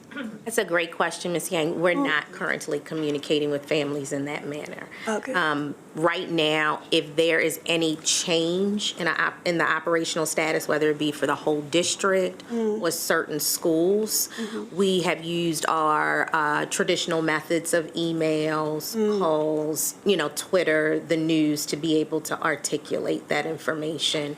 And it's usually been in text. Just it's written out in narrative. So this would be a shift for us. So when will it start? We would like to be able to share this after the board votes today, to be able to just share this information with our families. We also will be working with our principals to include in their connected calls, placing the information on their school pages. We also had a recommendation to see how we could get the information to students so that they were able to see it on a daily basis. So that one is a softer shift for us in terms of what we're doing. And then as far as moving the information to the front of the web page, we're still working with our web page teams, and they've been awesome in terms of, bless you, Mr. Kim, being able to make sure that this is something that's legitimate and that we could pull through. Thank you for that. And I know that we have right now a couple of school-to-school that's innovative calendar schools. We might have more in the future. So even during the summer months, if we need to communicate with those community, so consistency is important.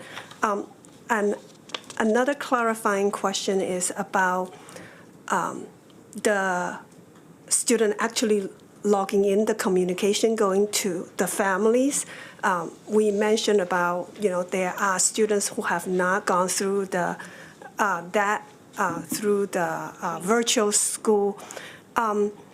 Is this, I'm thinking about the secondary level, are these links going to be embedded in the Clever or in their Canvas page for the specific classes? So that, at the beginning of last time we switched to virtual learning, I remember receiving an email that's this long with all different teachers' Zoom link. We don't want to repeat that now. We have learned our lessons, have improved on it. So I just want to ask a clarifying question. Yes, absolutely. And it'll be differentiated based on the needs of the kids. How we approach communication with a kindergarten class versus the secondary will be different. But that is exactly what will happen. We know our secondary students are actively using Canvas, and they'll be embedding it right in. And we are also going to make sure that there's practice done in the schools as well, for the schools that maybe, for the littler learners, so that they know what they're going to be walking away with. Thank you for that. I'm going to go to Ms. Harris and then Ms. Rivera-Aven. Oh, yeah, thank you. And I just want to echo what's been said about really appreciating sort of the kind of very deep substance of this plan and how it's been thought out. And really, I know our communities really appreciate the runway that you've envisioned here with, predicting out well in advance, this could be coming, stay tuned. And, with that as an opportunity to reinforce, here's our code, this is what you'll see. And ensuring that people are really very well informed. And I did, a clarifying question, I think you said 20 hubs would be available for food. That's the plan?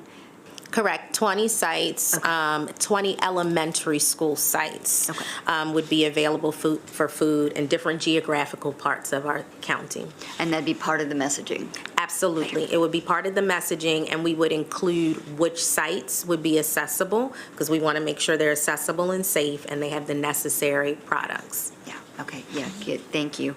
And one of a question too, our virtual academy, will they be impacted at all with this, or will they just continue to operate as they operate?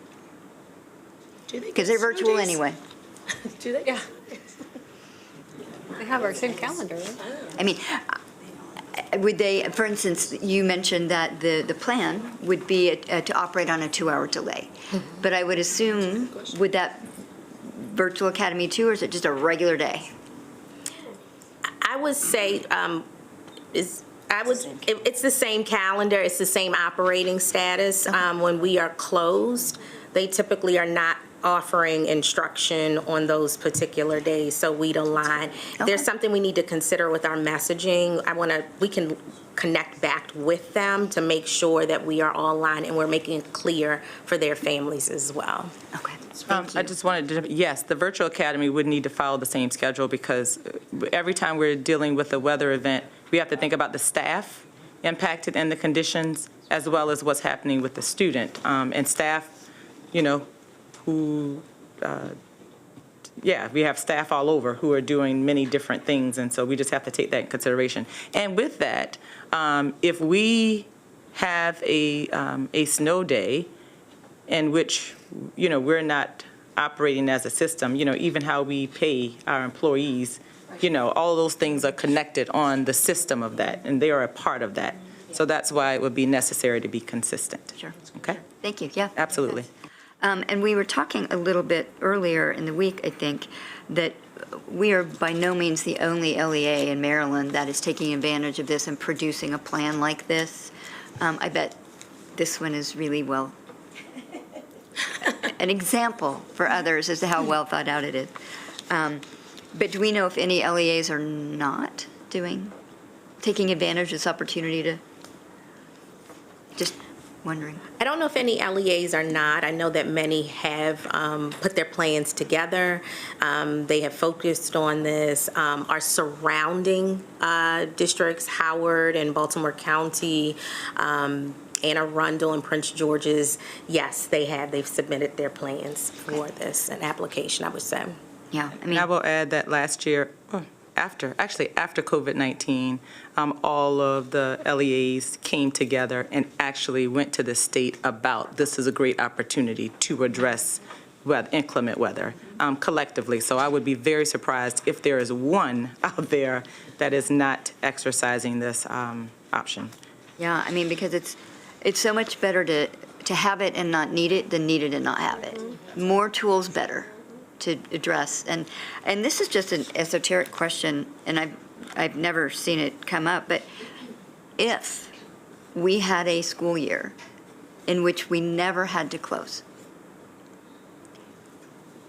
would we take days off at the end of the school year and close sooner? Since we have extra days built in and that kind of thing? I'm just wondering. We have not done that. We have not done that in the past. And I will be very honest with you, given all the work that we need to and want to do with students moving forward after the pandemic, I would say that is more instructional time that we would want to be able to take advantage of for our It's only students. something. Plane crashes on taking out the power. And that's true. This year we had something. Yeah, but really, thank you again. Ms. Rivetta Oven. Thank you so much. A lot what I was going to ask has been asked, and I just want to say thank you for the work, for the preventive work that you're doing. I do, though, want to say that with food insecurity, even though that we will have addressed and seen the 20 elementary schools, that there's still a lot of barriers for families, especially those families without transportation. And I do want us to keep in mind that ride-on is no longer free. What? Ride-along is, yeah. So it's, so just keep in mind some of these barriers that we might be able to advocate for it to be free again. Just saying it, food insecurity is very close to my heart, as many of you know. But I do have a few questions about the kindergartens. You mentioned that there's going to be a training for them. I was just wondering the timeline on that training and how many kids we're talking about. And also the 2,000 plus kids who started school with us who had not been part of virtual learning before. What is the plan to bring them on board to make sure that they have all the equipment and the understanding how to do virtual learning? And again, I don't want to sound like a broken record, but ways of communication, we really need to work harder to come out of our comfort zone of just doing the antiquated ways and get on the page of a lot of parents and kids. So again, I'm going to advocate for WhatsApp and also Cigna, which is another new way that many families, especially many immigrant families, communicate through. You mentioned that there were 14,000 students, families, I think, who have taken advantage already of taking the charges and all the equipment. So I'm just wondering how many are out there that have not. Okay, so to address the littlest learners conversation, that's really where we're differentiating the support by school with the technology implementation specialists. I think what's important to know and understand is that they've already started these communications. We've been working with the school principals to make sure that the kids know how to log on. But what's more important is that for our littlest learners, the parents know how to log on. So we've been working with our principals to make sure that our parent community knows how to log into some of these, because they're the ones that are going to have to help their kid in these situations. One of the things that I do want to note that on the MCPS webpage, we have modified and updated where all of this information is occurring. We've modified and updated text shorts. We got a lot of feedback from our community around the fact that a lot of giving our community a lot of support through writing and a lot of directions was overwhelming. So it was easier for them to see short videos. So we have created a number of text shorts to help families get started and translated them into all 7 of our languages so that they are easily accessible to our community. I'm trying to remember, because you said it was your last question, your last point. The 14,000 kids. Yes, about the number. And what about the ones who have not, and what is the plan for that? Right. So the plan for that is exactly, so for regular instruction, if a child needs a Chromebook at home in a CART model school, they do, a lot of the elementary schools, they have a check-in, check-out where they can just give it to them. As far as for a emergency situation, we have 14,000 out, but what we did is we provided chargers at all of the schools. So if we make the call at noon, those teachers are going to be armed and ready to do the grab-and-go option for the rest of the students that need it, and they will be able to give the Chromebook, the charger to take home for any child that needs it, so that everybody's covered. And then for the newcomers who came into the system this past year, we know who they are and what schools they are, and I'm just wondering what the outreach would be. Yes, so when they're coming to their school, they're being provided the necessary technology that they need. And like I said, we are working with our schools to make sure that we are targeting the support and what the language needs, for instance, might be for their community in a supportive way through both our collaboration with school support and well-being, as well as our technology implementation team.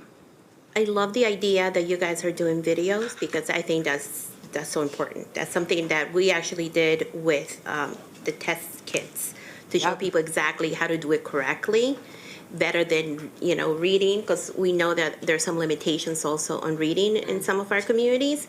So visualization, I think, is always welcomed. So I'm just wondering that, and it's wonderful that you have them into 7 languages. If there's a way, especially in Title I schools and others, that you can actually send the videos to the parents instead of having them log on, get a password, blah, blah, blah, blah, sorry. But just send it out to them ahead of time so they already have that information. Absolutely, and that will definitely be part of the communication plan. Just a couple questions on my end.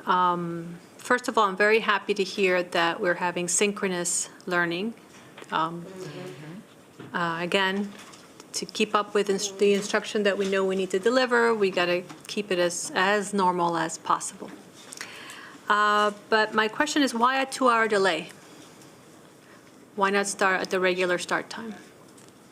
I think there's a multi-prong response to this. I think one of the things is that Ms. Edwards can share is a little bit about the negotiated agreements that we have with MCEA. But one of the things that I think is most important is that we are providing both families and students and staff the support before virtual instruction occurs. So one of the things that we're setting up through the tech office, when we talk about those teachers that may not be as familiar, and you're having to do your whole lesson in a virtual environment, which is very, very new.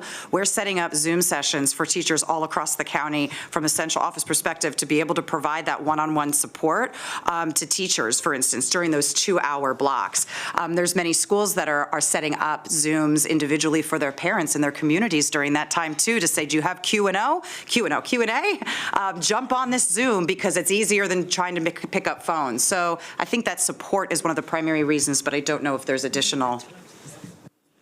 I'll jump in on the other end and just say when we invented the plan last year and we had the discussion, it goes to what Ms. Sharon said in terms of everyone needing the time in the morning. We also, in working with our associations, the 2 hours for planning and preparation for teachers to be ready for that instruction, especially because it's live instruction. And so that was really, really important to be able to provide that time and opportunity. Great, thank you. And since it's budget season, I have a budget question. How did you pay for the additional 14,000 Chromebooks? So I may have to pull my team up to make sure that I am giving accurate information, but this is part of the Chromebook inventory that we have. They're the older Chromebooks, not the newer Chromebooks that we've been distributing to staff, to the students. So they are the ones that we've kind of had on hand in the warehouse that we don't use for actual regular everyday instruction for the kids. So we had them. Thank you. Mr. Kim? Thank you. So as you all know, I think there's 2 primary concerns with this model. The first being that equity piece around access to resources and ensuring every student is able to log in, and the second being the ask of teachers that by nature is going to come up with inclement weather, being able to make that pivot. What I so appreciate about this plan is really taking those considerations to heart, providing solutions to really mitigate the effects they have.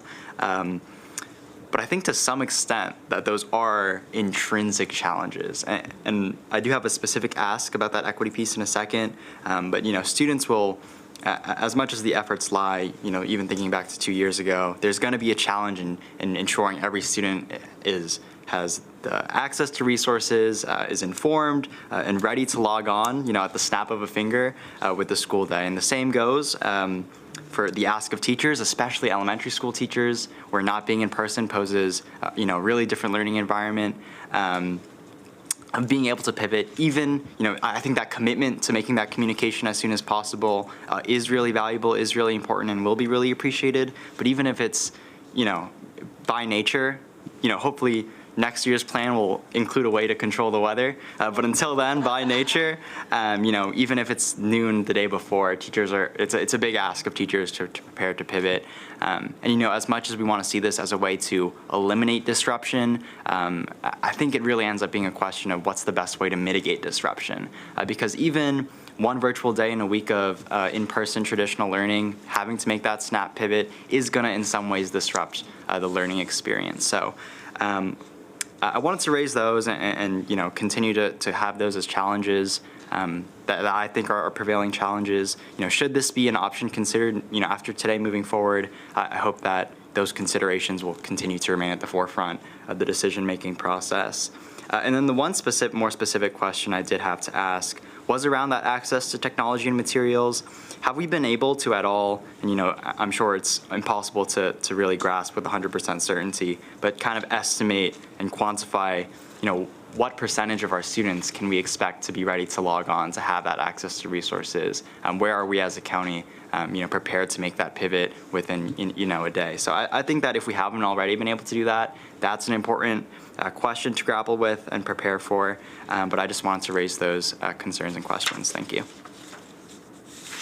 Dr. McKnight? Yes, thank you so much, Mr. Kim, for that.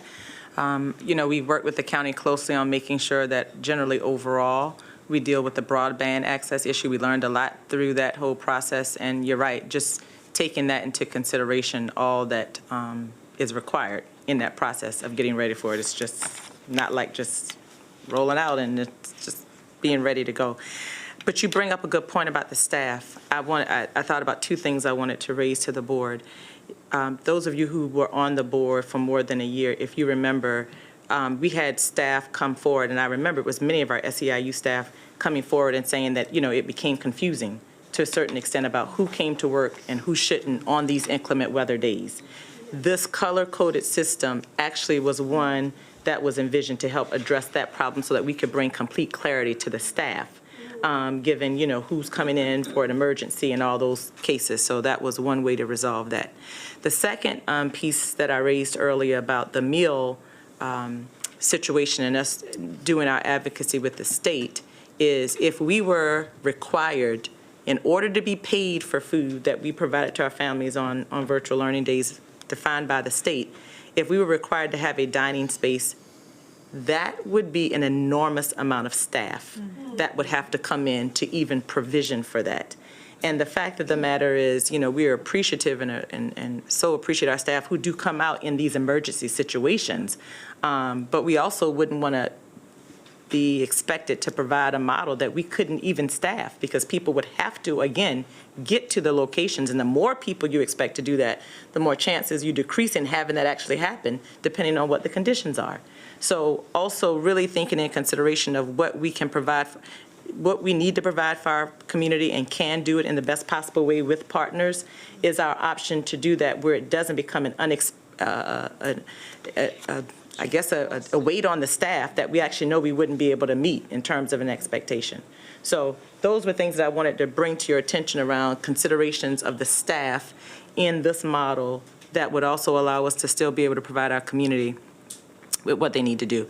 And the staff, I want to thank you. I mean, I know across the offices, I see you all in the audience, at the table, did a lot of work to take all of those considerations into consideration been in this plan, and much of it is from the feedback that we've received from our community and what we've learned forward, so I want to thank you for that. I think we're ready to read the resolution for the board to approve, and we can read the whereas, few of those, and the resolve. All right, I will give the team here a breather, and I'll read the resolution for us. All right, whereas virtual learning provides an opportunity for continuity of instruction on days when school buildings are closed due to inclement weather. And whereas the Maryland State Department of Education, building on the success of the opportunities provided in the 2021-22 school year, has opened a pathway for local education agencies to repurpose certain days as virtual instruction days in the 2022-23 school year. And whereas synchronous virtual learning on inclement weather days counts toward the 180 days of instruction required each year by the state of Maryland, and whereas the adopted 2022-23 traditional and innovative school year calendars include stakeholder input and have additional built-in inclement weather days and contingency makeup days, and whereas the Board of Education approved a framework for virtual learning days when it was introduced by the Maryland State Department of Education during the 2021-22 school year. And whereas the same framework exists in the 2022-23 school year plan and has been updated, now therefore be it resolved that the virtual day instruction plan aligns with the parameters established by the Maryland State Department of Education, and be it further resolved that upon approval of the Maryland State Department of Education, the superintendent of schools may use discretion when transitioning to virtual learning on days when school buildings are closed due to inclement weather or other days that may interrupt regular in-person operations. Move approval. I second. All in favor, raise your hand. Aye. That is unanimous. Oh, I'm sorry. All, Opposed? opposed? So we have all in favor except one opposed. Thank you. So now we can move on to our next agenda item. Item 7.0, Blueprint for Maryland's Future Initial Implementation Plan. All right. Thank you again to all the staff. And we are going to transition from talking about our virtual learning plan to the Blueprint for Maryland's Future. Large system transformational work. It seems as though we're having conversations daily this week about the blueprint. So this presentation was very timely. And speaking of the discussions that we've had, it was so good for us to, again, begin the joint boards meeting that we had this week, along with members of the Board of Education from MCPS, members of the boards also from Montgomery College and University of Shady Grove. And it was great to be able to have a conversation about the blueprint, knowing that it is going to take the entire educational ecosystem to really build out this plan for us and for our children here in Montgomery County and our students who go into careers here in Montgomery County. So, you know, a couple of things I jotted down from the joint boards meeting this past Tuesday. There was an elevation around the importance of progress monitoring and data collection and how key that will be as we approach brand new work that we are establishing for the first time. And we said 5 or 10 years from now, we do not want to look back and say that the blueprint was a great policy, but nothing changed for students in Montgomery County. That's what we said was important to us the other day. And so with that, as a district, we continue to ask ourselves the question, what is the intended outcome? What do we want to accomplish in this plan for the blueprint? How will we know that we achieve that or those outcomes? And how will we know if we're on track to achieve the outcome, which comes down to the importance of monitoring. So the blueprint presentation today is going to it's a report due to the Maryland State Department of Education because they're expecting LEAs to be able to submit our plans for that, and it's our way of answering the questions that I just mentioned.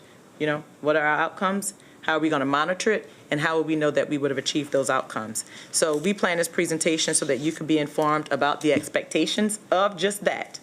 What are we going to be monitoring? How are we going to monitor that? And what does it look like when we achieve it?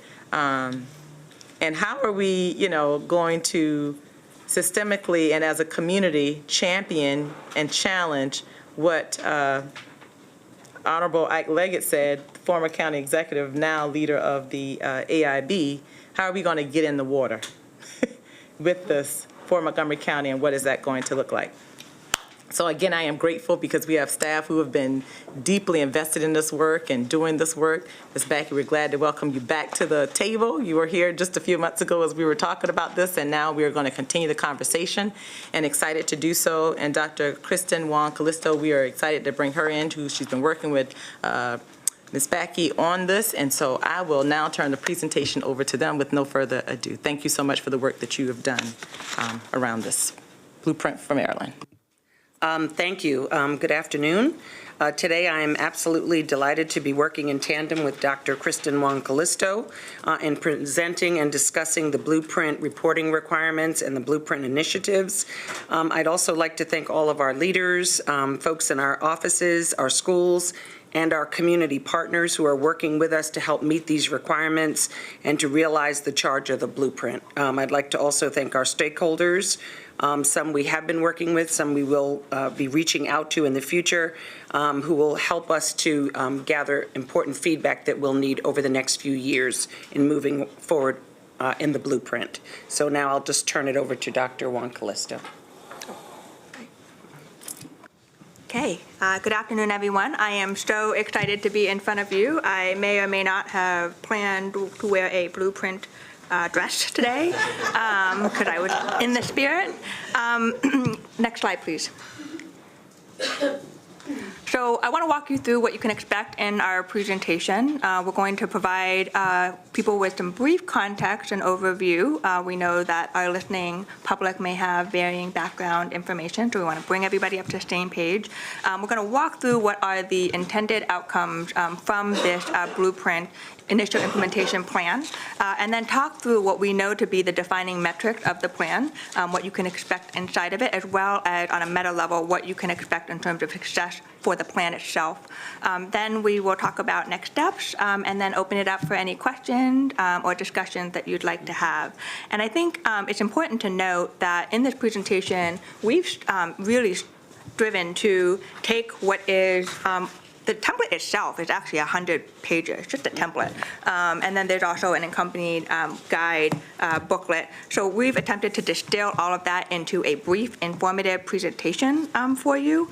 I recognize that we are actually presenting a report on a report, and arguably you could read the document on the website. But we believe really strongly that the Blueprint for Maryland is not just any other plan, but instead what we're seeking is the community to be invested in this effort for their children, because we're seeking not compliance with completion of a plan, but actually that this plan is a catalyst for us to be different as an educational system. So that's why we've chosen to come and present what you can expect in this plan rather than simply just posting it on our website and expecting people to just follow along. So next slide.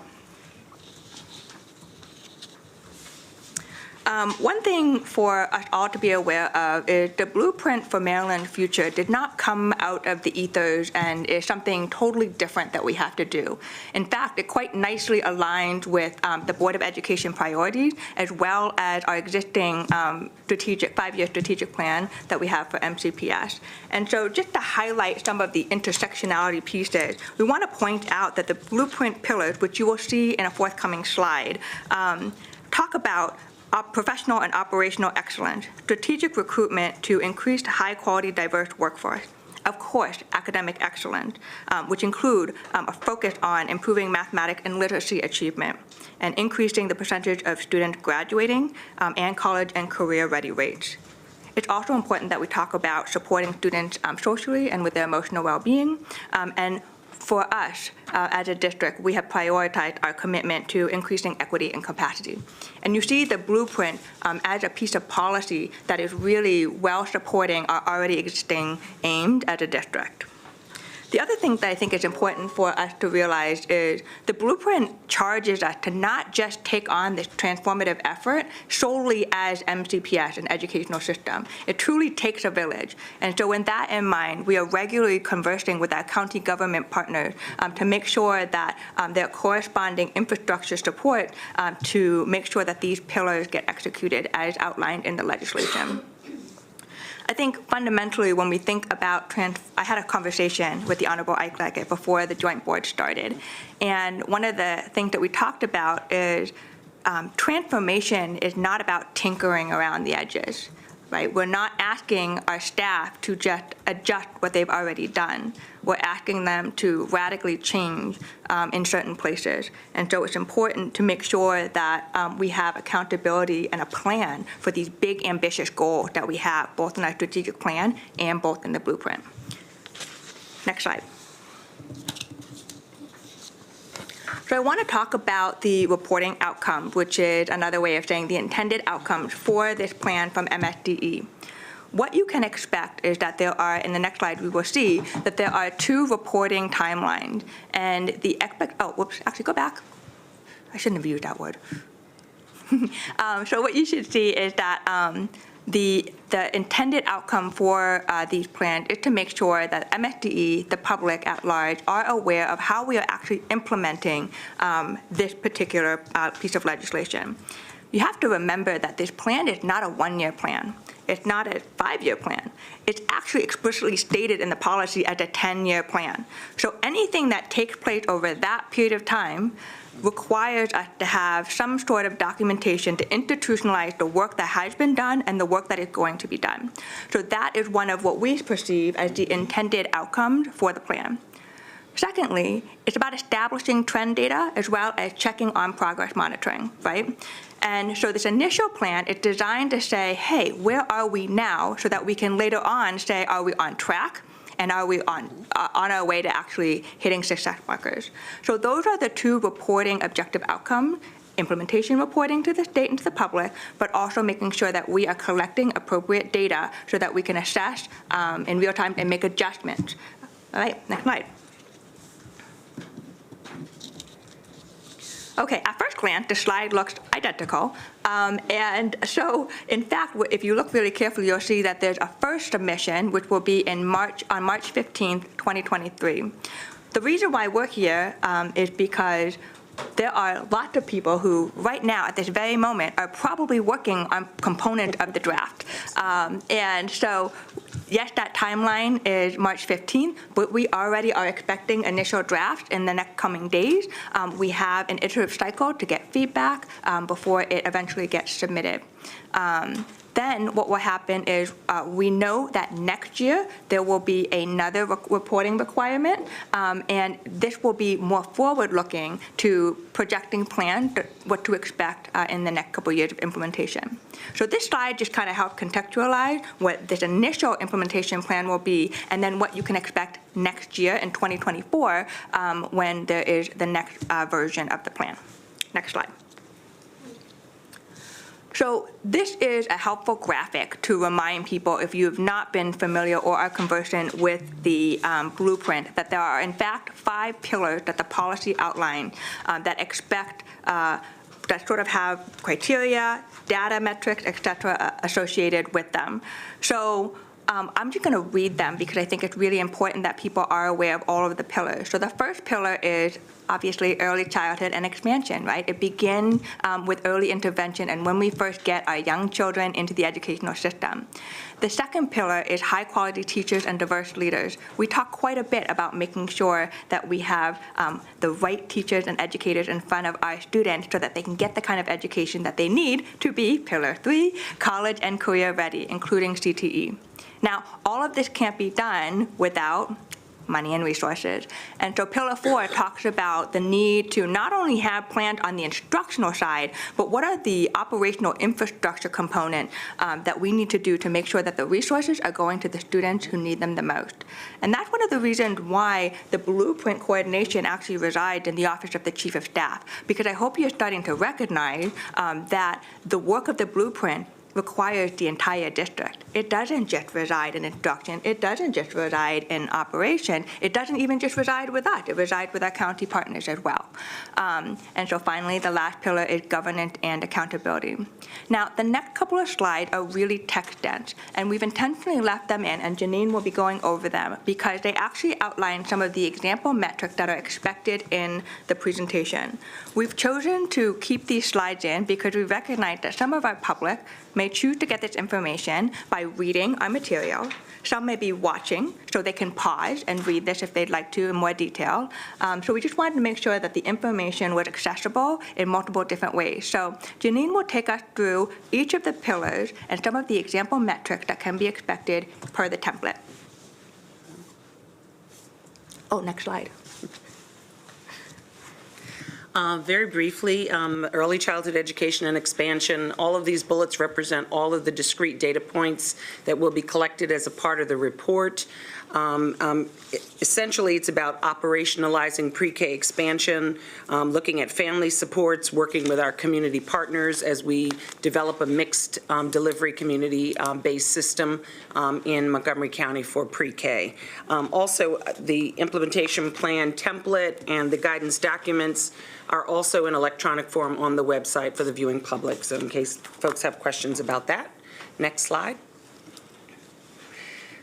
High-quality teachers and diverse leaders. These are the discrete data points of information that we'll be collecting. Essentially, it's talking about the expansion of nationally board-certified teachers in the district, diversity hiring, building the capacity of our staff, establishing and working towards building a career ladder, ensuring educator compensation targets are met in alignment with the Blueprint law. Next. College and career readiness, including career and technical education, CTE. This one is asking us to report data points that relate to meeting the college and career standards and equity for all students, the expansion of CTE programs, and looking at subgroup progress in English language arts and math, and supports for our students in helping them to meet college and career readiness standards, and also monitoring their progress towards graduation, looking at starting at the 9th grade, tracking their progress towards graduation, including credit accumulation. Next. More resources to ensure all students are successful. This is really looking at progress monitoring and supports that are provided for students who are very highly impacted, students with disabilities, English language learners, and those students who are, his families have limited income. Looking at the expansion of community schools and those wraparound services that are provided for them, and then also the well-being of our students, and also training for staff related to well-being of students. Next. Governance and accountability really relates to the Accountability and Implementation Board and all of the related reporting that will happen over the next 10 years. So who are the folks that are involved in the development of the Blueprint Comprehensive Plan? Looking at stakeholder engagement with the Board of Education. There's a new statewide finance system that will be in place, and it looks at fiscal accountability in terms of a new system that the state will use to monitor the Blueprint dollars and the implementation. Next. And I hope for anyone watching this, I know that when I talk to members of our community, they each have individual things that they're really interested in. I just met with a group very briefly yesterday that was really interested in the expansion of pre-K. So I'm hoping that they now know that when this report comes out, they know where to go to see what are our baseline metrics and where we can, oh, yes, sorry. Let me start all over. So, for our public, what I was saying is I recognize that some of you may have some specific interest. And so, for example, I met with a group that recently had an interest in the expansion of pre-K. So you now know that when this report comes out, you can come out and look and see Pillar 1, see your metrics, find maybe perhaps your question answered. Maybe you find something that we're missing and you want to give some feedback. This is the way for the community to continue to be engaged and involved in the transformation of our educational system. Now, we haven't seen, or at least I haven't seen, any of the initial drafts yet, but we did want to say that there are some highlights that we want to point out for you. So one is we anticipate that there should be an intersection of the blueprint work with our effort toward being an anti-racist system. Because the reality is, as any educator knows, we don't want the blueprint to be yet another thing that gets added to the plate. Instead, what this should be is a sense-making tool that brings everything together that the district is trying to do to help you implement the work. The other thing that we want to highlight is that there is an emphasis on social well-being in addition to academic progress. It is important, I think, especially in light of what we're all aware of as we move through the pandemic recovery, that we need to be making sure we're taking care of the entire child. As you know, from a well-established body of research in neuroscience, a happy child is the one that learns the best. So we're really pleased to see that the blueprint continues to have that, but as we move through the realities of coming out of the pandemic and remote learning, we may continue to seek opportunities to offer feedback about where we can strengthen that particular component of the plan. The thing that I also wanted to highlight is one of the things I love the best about Dr. McKnight's leadership is she always asks us to do more. And so I've heard her say several times that the blueprint is just the floor. It's not the ceiling. And as we know, every elevator always has to start on the ground floor. So for this initial plan, we are just getting in on the ground floor, and let's see how high we can go on this journey towards educational transformation. Next slide. There are going to be areas to watch for. As we are aware, any policy lives in a different space when it comes time to the pragmatics of actually implementing it. And as the largest school district in Maryland, we are uniquely positioned to advocate and elevate real challenges that we're facing in the implementation of this ambitious policy. One of the things that I know we've come and talked before the board about is being aware that there are going to be fiscal implementation to the blueprint. In my past work in state policy, we often put out these really lovely pieces of policy and then ask the LEA to figure out how to foot the bill. And so with that in mind, some of the things that we can anticipate is we know that some of the pillars, for example, unknown cost of the development of a career ladder. We are very supportive of that, but that is going to obviously take some dollars and resources. We also know that college and career readiness, we are all about supporting the equity of access to tuition, for example, for dual enrollment. But where does that funding come from? We need to make sure that we can adequately provide that. The expansion of pre-K comes with lots of complication, especially the sort of this unique challenges as we've seen lots of our child care centers close as a result of the pandemic, just as we're about to try to push for an expansion. So how do we make sure that for our early learners, we are responding appropriately to the realities on the ground while also meeting the ambitious aim of this policy?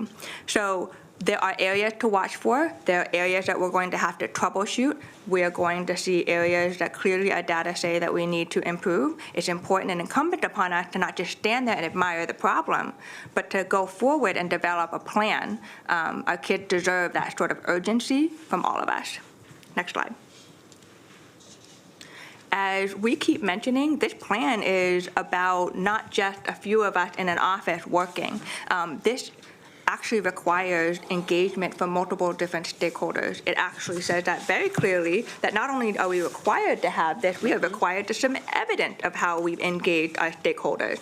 And so with that in mind, there will be people we will circle back with and contact to ensure that we are getting voices from all different perspectives, our staff as well as our community and our governance.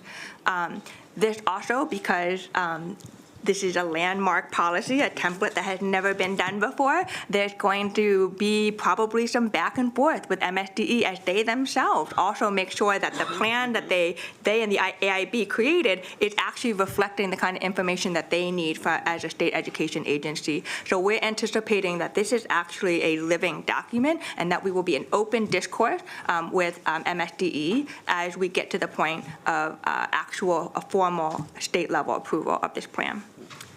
Next slide. And so with that, we will turn it over to see if you have any questions or would like to engage in a discussion on what we just presented. Are you going to present about community schools? That was on the agenda for today as well. No, okay.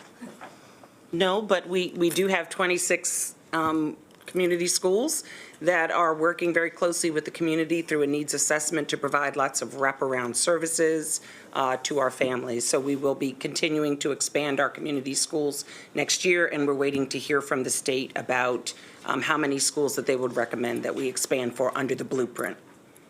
So there's always something exciting about the community school. Maybe we can put it in one of the agendas coming up, because we wanted to have a deep dive into community schools now, to fully understand what we're doing, and also to fully understand how this is supporting academic achievement for our students. Absolutely. Be happy to do that. So, board members, if you have any questions, please turn your lights on. Ms. Harris. Yeah, thank you. There's so many pieces here. Just a couple quick questions, and looking at the early childhood, the pre-K piece, and this came up last night with one of the gentlemen who testified, the mixed delivery system. Yes.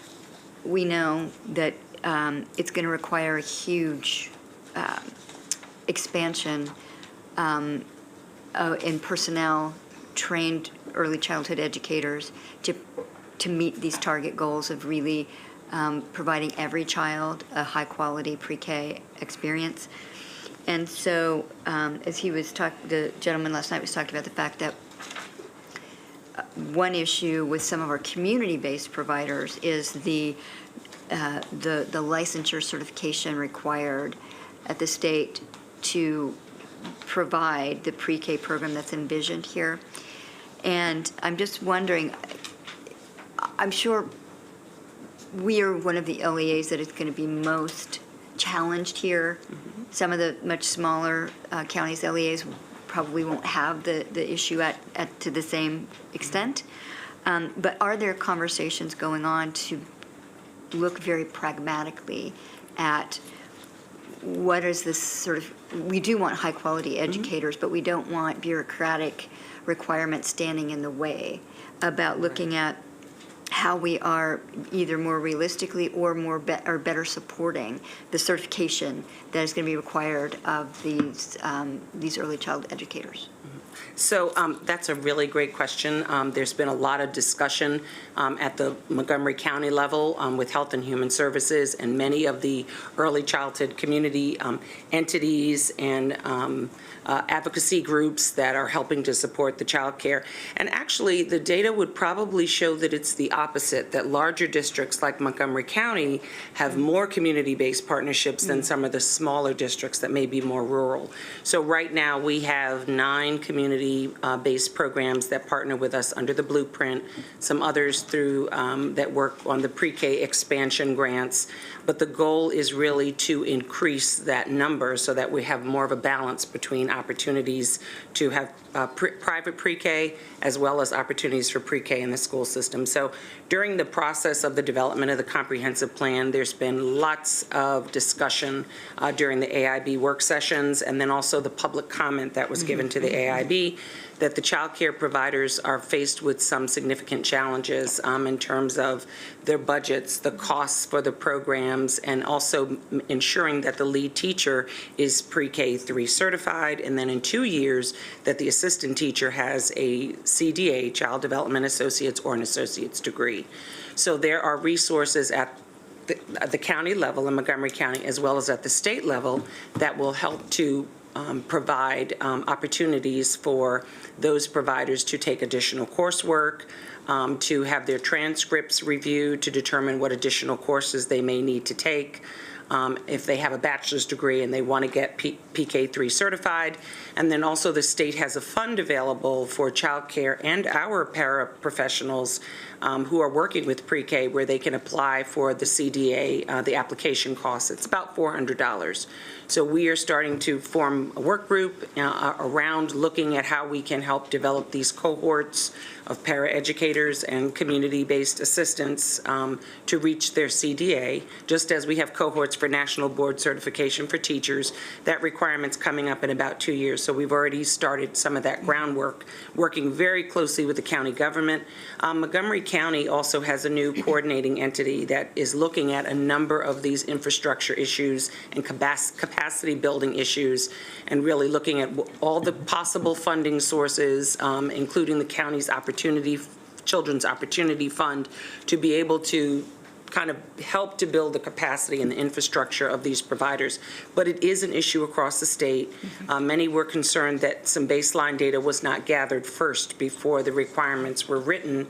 And some of the child care advocates are also saying that more time is needed in order for the providers to be able to meet these requirements, that through the Excel system, the quality rating scales, and other accreditation, they're able to determine that these programs are pretty high quality, and so allowing more time for the teacher to become PK3 certified is something that they've been advocating very strongly for. So I don't think that there will be any legislative changes within the next year, but we're hoping after some baseline data is collected across the state that they will come back and maybe take a look at some of the timelines for meeting those quality enhancements. So we don't want to remove the quality. We want everyone to have the quality, but the feasibility of being able to work full-time and go to school and complete a practicum is a very difficult challenge for many of our community providers. So this is an area that has been well studied and discussed, and so we are working with our local capacity as well as the state to try to increase those numbers. And we're also actively trying to recruit more community-based partners here in Montgomery County.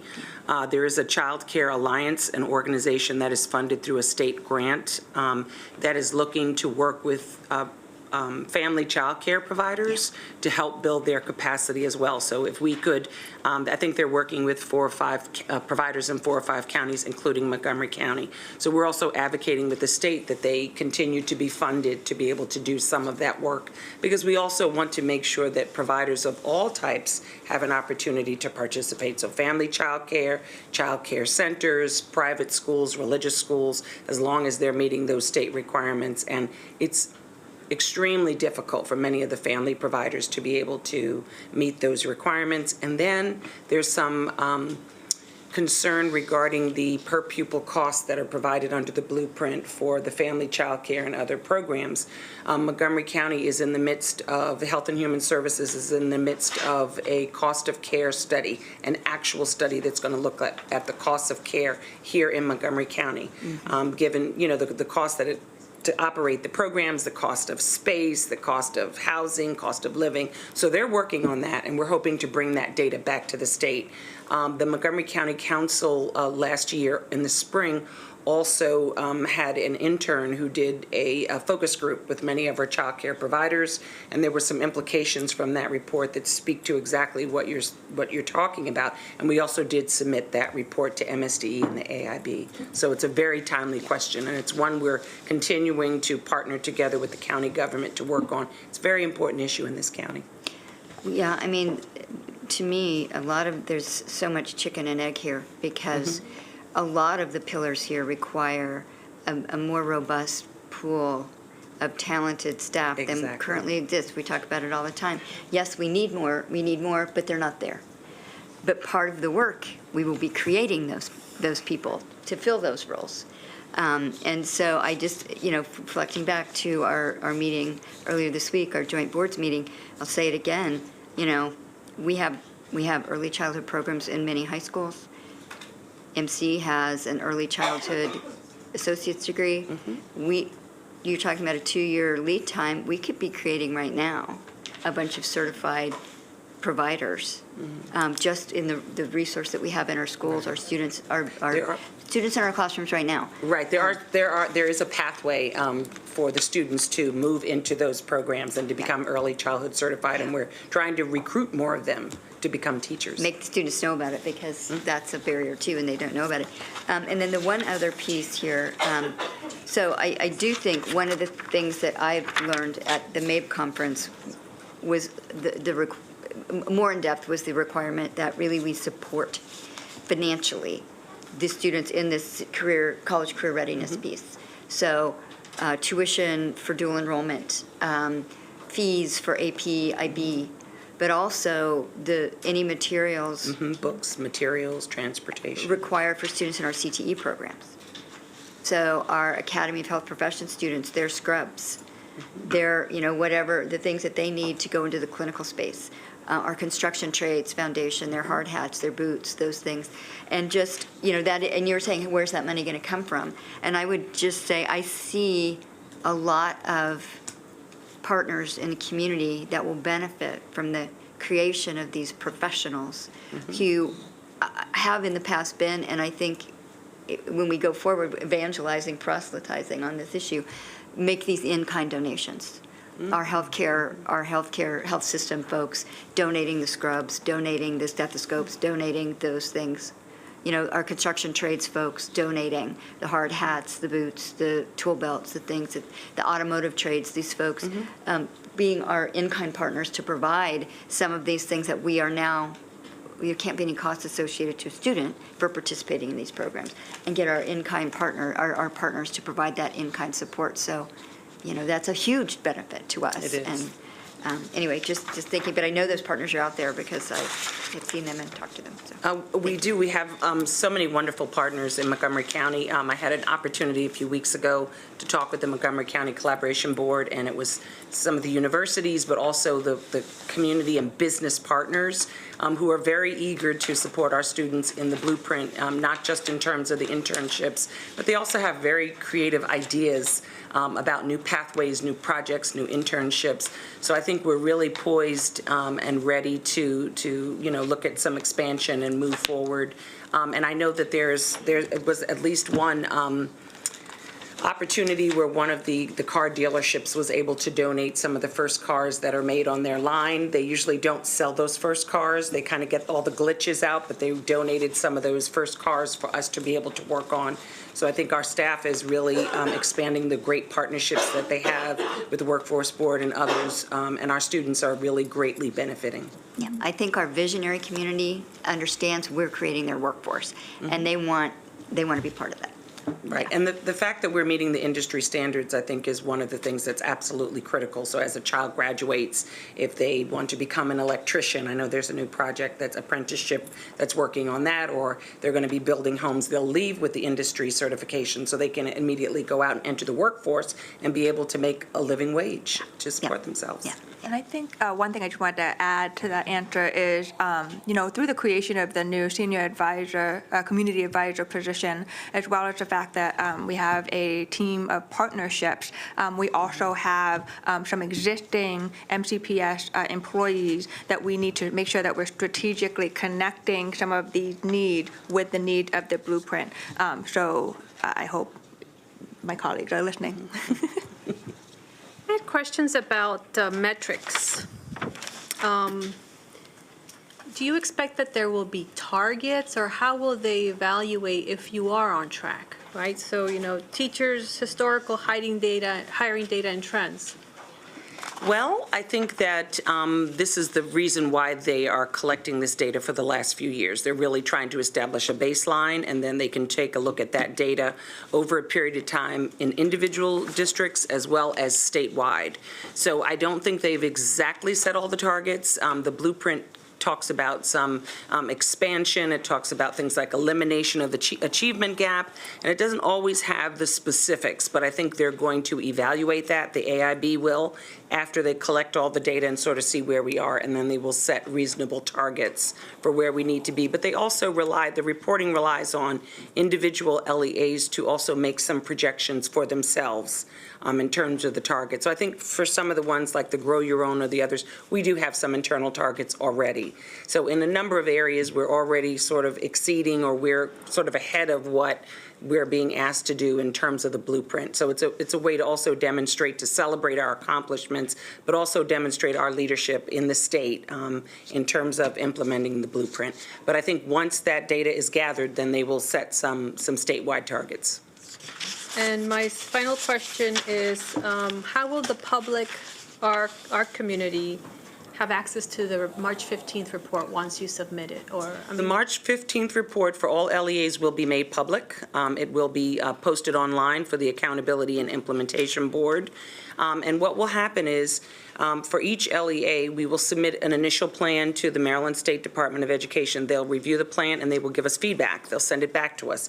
Edits, additions, maybe extra information that they want to know, we'll send it back to them. And this process could go back and forth a little bit until they're satisfied that they have all the information that they need. Then they'll pass that on to the Accountability and Implementation Board. So once our final report is approved, it will be posted on the website, and the Accountability and Implementation Board has promised us that they will work to publish all of our reports in multiple languages and make them available on their websites. So that's the preliminary information that we have now. But we're also working with our own local folks who will have an opportunity to review and give us some feedback as well. So we're trying to make all of these documents and things, as soon as we get things from the state, to add them to our MCPS Blueprint website and to make them accessible. Thank you. Ms. Rivera-Alvin? Yeah, just for clarification purposes for the folks at home.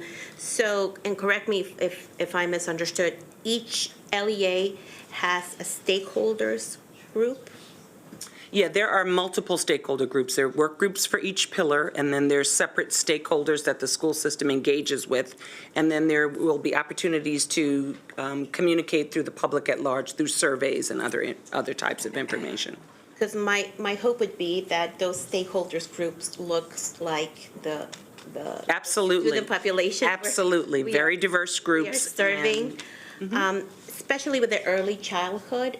It concerns me a little bit about some of the additional things that we're going to be adding for certifications and so on, with especially a lot of the immigrant community that we know do a lot of this work, and to make sure that they have access to some of the opportunities for continuing education and forever grants, whatever that comes through. So that kind of communication, I think, is going to be, I would hate to see something that's supposed to help with equity be actually an issue with equity. Right, so I'm really glad you asked this question, because early childhood education has been a really top priority in the county for many years. As you know, there are many community partners, government nonprofits, who are working to support the expansion of pre-K for our students. So Health and Human Services has worked with us to execute a series of work groups that are looking at things like workforce development, capacity building, education, cost of care, things like that. So there are probably about 5 different separate sub-work groups that have been working over a number of months. There have been a few virtual forums I've presented at. Those have been translated. And HHS has done several different things too, has made several efforts at reaching out to all of the community, because the child care providers are made up of a large group and many immigrant families. So really to reach out to those that that may not always be in the flow of information. And my hope would be also that we keep in mind the different health initiatives that we have in the county. You know, we have the Latino, the African American, health initiatives, Caribbean, and county, so on. And they have done so much work during COVID to communicate with the community in very creative ways. And as Dr. McKnight reminded us the other day, something that came out of COVID is the creativity and the things that we wanted to do before that we kind of stopped in our tracks because it wasn't the traditional way of doing things. So my hope would be that we involve those groups as well to be able to take any information. Like when the blueprint comes out, we should share that with all these stakeholders. And I believe our behavioral health folks have been communicating that information to the various ethnic groups. I know that we invited probably 22 different partners to a virtual meeting to talk about this actual reporting in the template, the partnerships, the well-being, the joint developments looking at youth development and other types of counseling programs. So I believe there already is a lot of active communication going on in that area, but I will revisit it. Thank you. And my last suggestion on that would be that it might be a good idea to bring them all to the table and do a presentation on the blueprint. And it's not often that these groups get to work together, but there's And such they have had some opportunities. there's such a similarities among us that a lot of issues that we share, including the difficulties of childcare and the cost and so on. So I think it would be great if we could maybe do a presentation for these groups. That would be great. And we had our community-based health partners join us on a presentation on December 20th, I believe. We probably had about 10 or so community partners. Thank you. And I'll just add on to that note, Board Member Rivera-Oven, you are highlighting the importance of our continued work around engagement. What we will do is we continue to bring the blueprint forward, and I think Dr. Wong-Kalisko referred to this earlier when she talked about also our senior community advisor, Ms. Garcia, being very much a part of this to create the vision for how are we going to reach every single constituency group within our community to understand the implications of the blueprint on our children across the entire county. I think it was our last meeting we talked about even taking some of our information out to the community at different times and at different ways. So we will make sure when we come back and share, we can, I think with all of our presentations, actually moving forward, we can continue to share those specific outreach networks because we want to share with you what we're doing, and then we also want to hear, is this reaching everybody that we needed to reach? Thank you. Well, thank you very much. That concludes that part of our agenda, and we look forward for your encore presentation on community schools at a future date. Absolutely. We are now moving on to agenda item 8.0, consent items, and I will ask if board members have any consent items that they wish to pull. Yes. Ms. Harris. Yes, 8.1 and 8.6, please. Mrs. Modrowski. 8.4. Okay. Can I get a motion to move 8.2, 8.3, 8.5, 8.7, 8.8, 8.9, 8.10, oh my goodness, all the way to 19? In bulk? In block. Yes, I move that we move those in bulk. I second. All in favor? Ms. Wolf? Hold on, yes. Unanimous with those present. Let's talk about 8.1, procurement contracts of $25,000 or more. Yeah, just a couple of items. Two items in here relate to vehicle purchases, 1114498 and B 1560. And I do know, as I got the question answered earlier, that none of these are electric. The snow trucks, because they aren't available in an electric version. The others, because of the supply chain and the not being available. And then, but we also made an emergency bus purchase earlier in the year, and those were also all diesel. And so, and this is getting kind of down to the sustainability question. And maybe this is something we'll bring up at fiscal management, but looking at how we are intentionally planning around our needs to see how we can get around the supply chain challenges of fully electrifying our vehicle as we have pledged to do. So again, that might be something to bring up through fiscal management, just to get a little more in detail about how we are doing that pre-planning, so that we don't get in a place where we have to make an emergency purchase and we can't get the electric vehicles that we want. Is that? Yeah, that's a great point. I appreciate that. The Fiscal Management Committee, I think, would be a great place to discuss that. That, of course, is something that we look at as we, transition to electrified fleet. And your point around the supply chain issues is a good one. That is the challenge that we're facing with some of these more specialized vehicles, including the special education buses. But I think that would be wonderful. Okay, thank you. Thank you. And then the last item on that, on item 8.1, item 9145, point 1, which is a big $2+ million contract around produce. But I did just want to highlight it with a thank you, because in reading it, I noticed that DF&S is moving that contract away from bid to an RFP process so that we can intentionally make it more possible for our local growers to be supplying the produce that we serve in schools, in combination with their attempt to also sort of advertise and give a shout out to those local growers when we are incorporating their products in our school food. And I really do appreciate it, and I had the chance to meet with our former student member of the board, Hannah Olini, last weekend. This was a big issue, a priority to her. It made me think of her. So I did just want to express my gratitude that DFNS is really sort of embracing as part of, I think this is part of our sustainability policy. And so that was that. Thank you.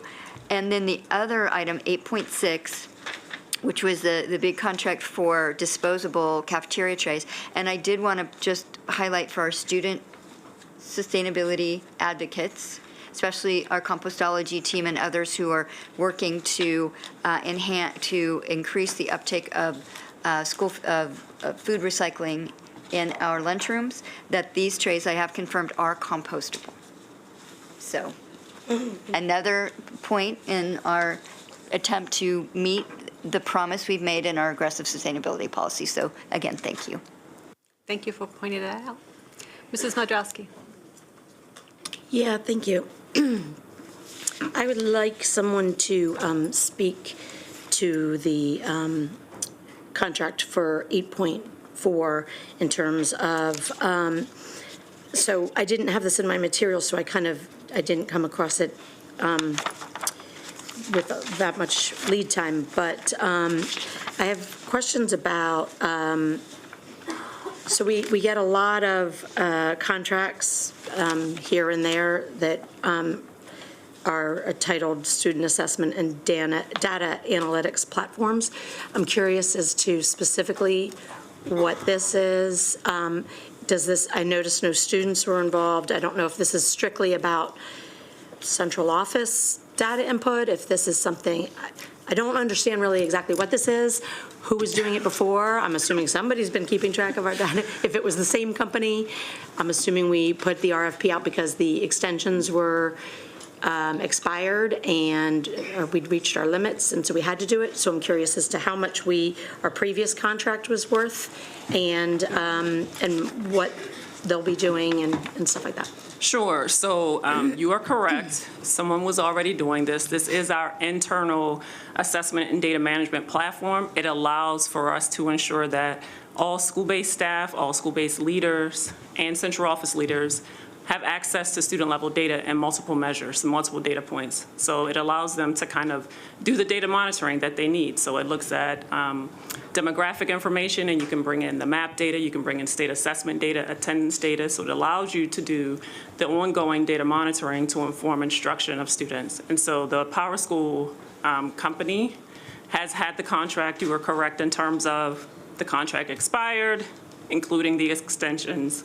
So we did the RFP, and this was our second go-around with the RFP. We did it last year, but we revisited it this year. And so because it's an internal data system, there wasn't parents don't have access to it.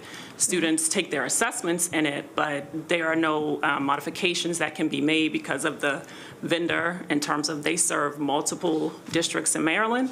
And so that's why the process did not include, for example, parent stakeholder groups as part of the RFP process. For students? Yeah. Okay. Do you know how much the previous contract was for? So the previous contract was a 3-year term. I'll turn it over to Ms. McCray, who can share that. Yes, the previous contract was a 3-year term with the opportunity to extend, I want to say 2 one-year terms. And then the total sum, I would, for all of those years where we had used those contracts, I'd have to verify that number. Okay.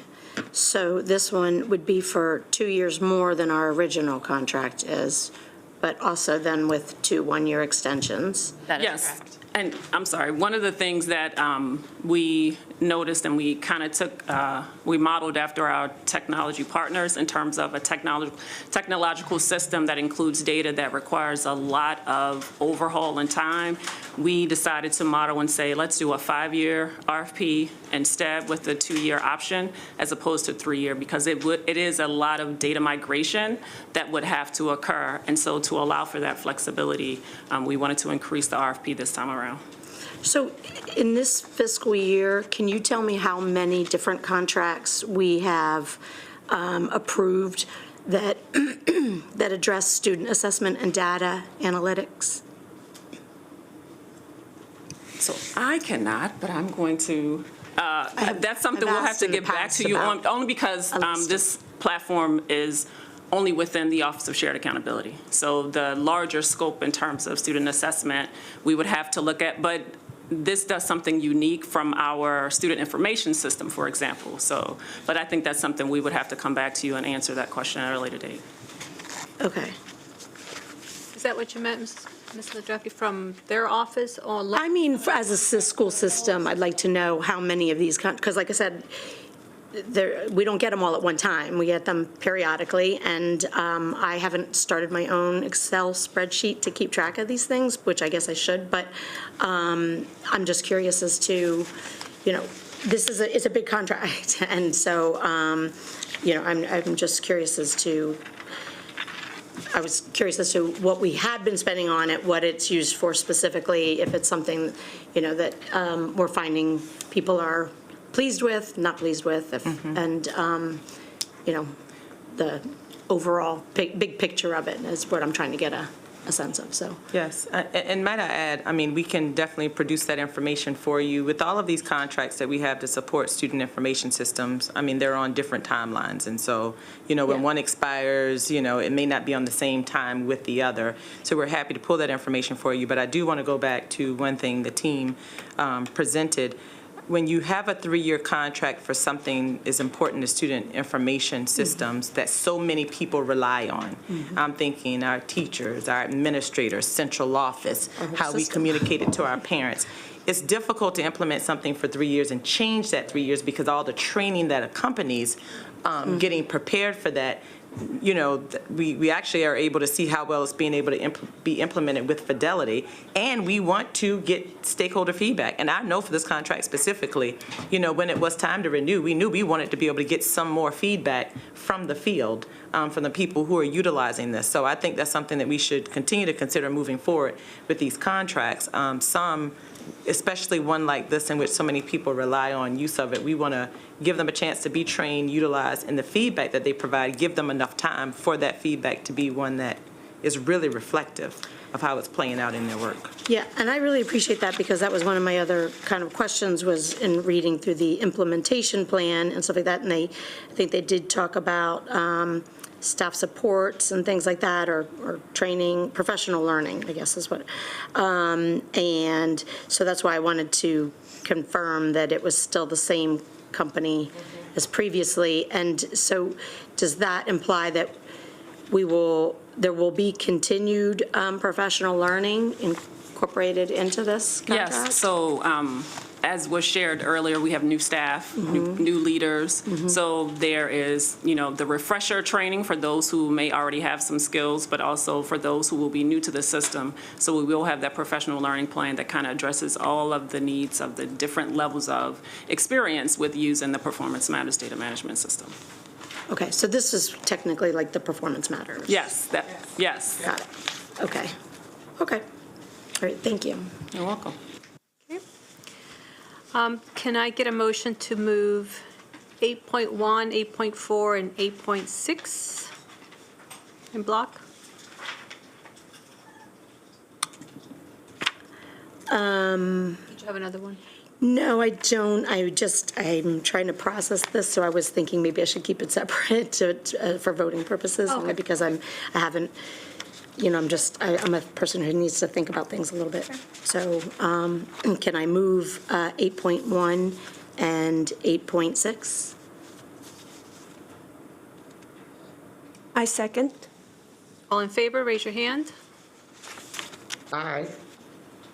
That is unanimous. And I will move 8.4.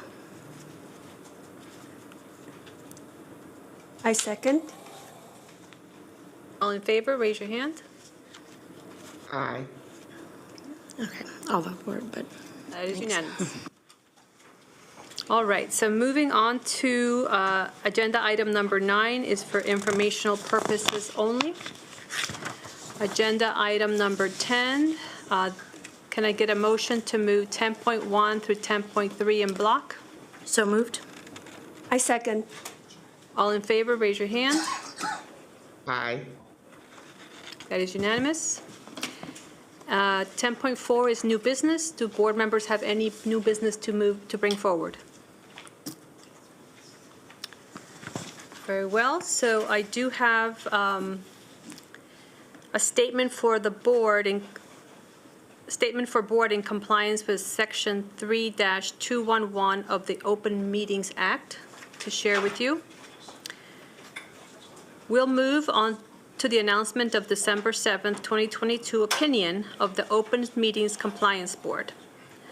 The Board of Education recently received an opinion from the Open Meetings Compliance Board dated December 7th, 2022. The Compliance Board found that a violation of the Open Meetings Act occurred in connection with the board's September 22nd, 2022 closing statement. The Compliance Board found that the Board of Education failed to make sufficiently detailed disclosures before meeting in closed session on September 22nd, 2022. Specifically, with respect to its use of the personnel exception, the Compliance Board found that the board could have provided more detail about the personnel matters under discussion. With respect to the board's use of the collective bargaining exception, while the Compliance Board commended the board for identifying a topic and a reason for excluding the public from disclosure, the Compliance Board found that the board should have disclosed at minimum the labor union that was being discussed. Finally, with respect to the legal advice and litigation exceptions, the Compliance Board found that the information in the board's closing statement was too vague. The board has put some safeguards in place to ensure that the closing statement is more specific going forward. A copy of the Compliance Board's opinion is currently being circulated for board members to sign in accordance with Section 3-211A2.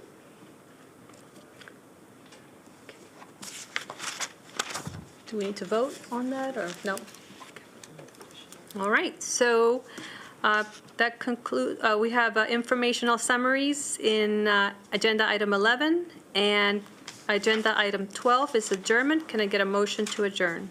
Move to adjourn. I second.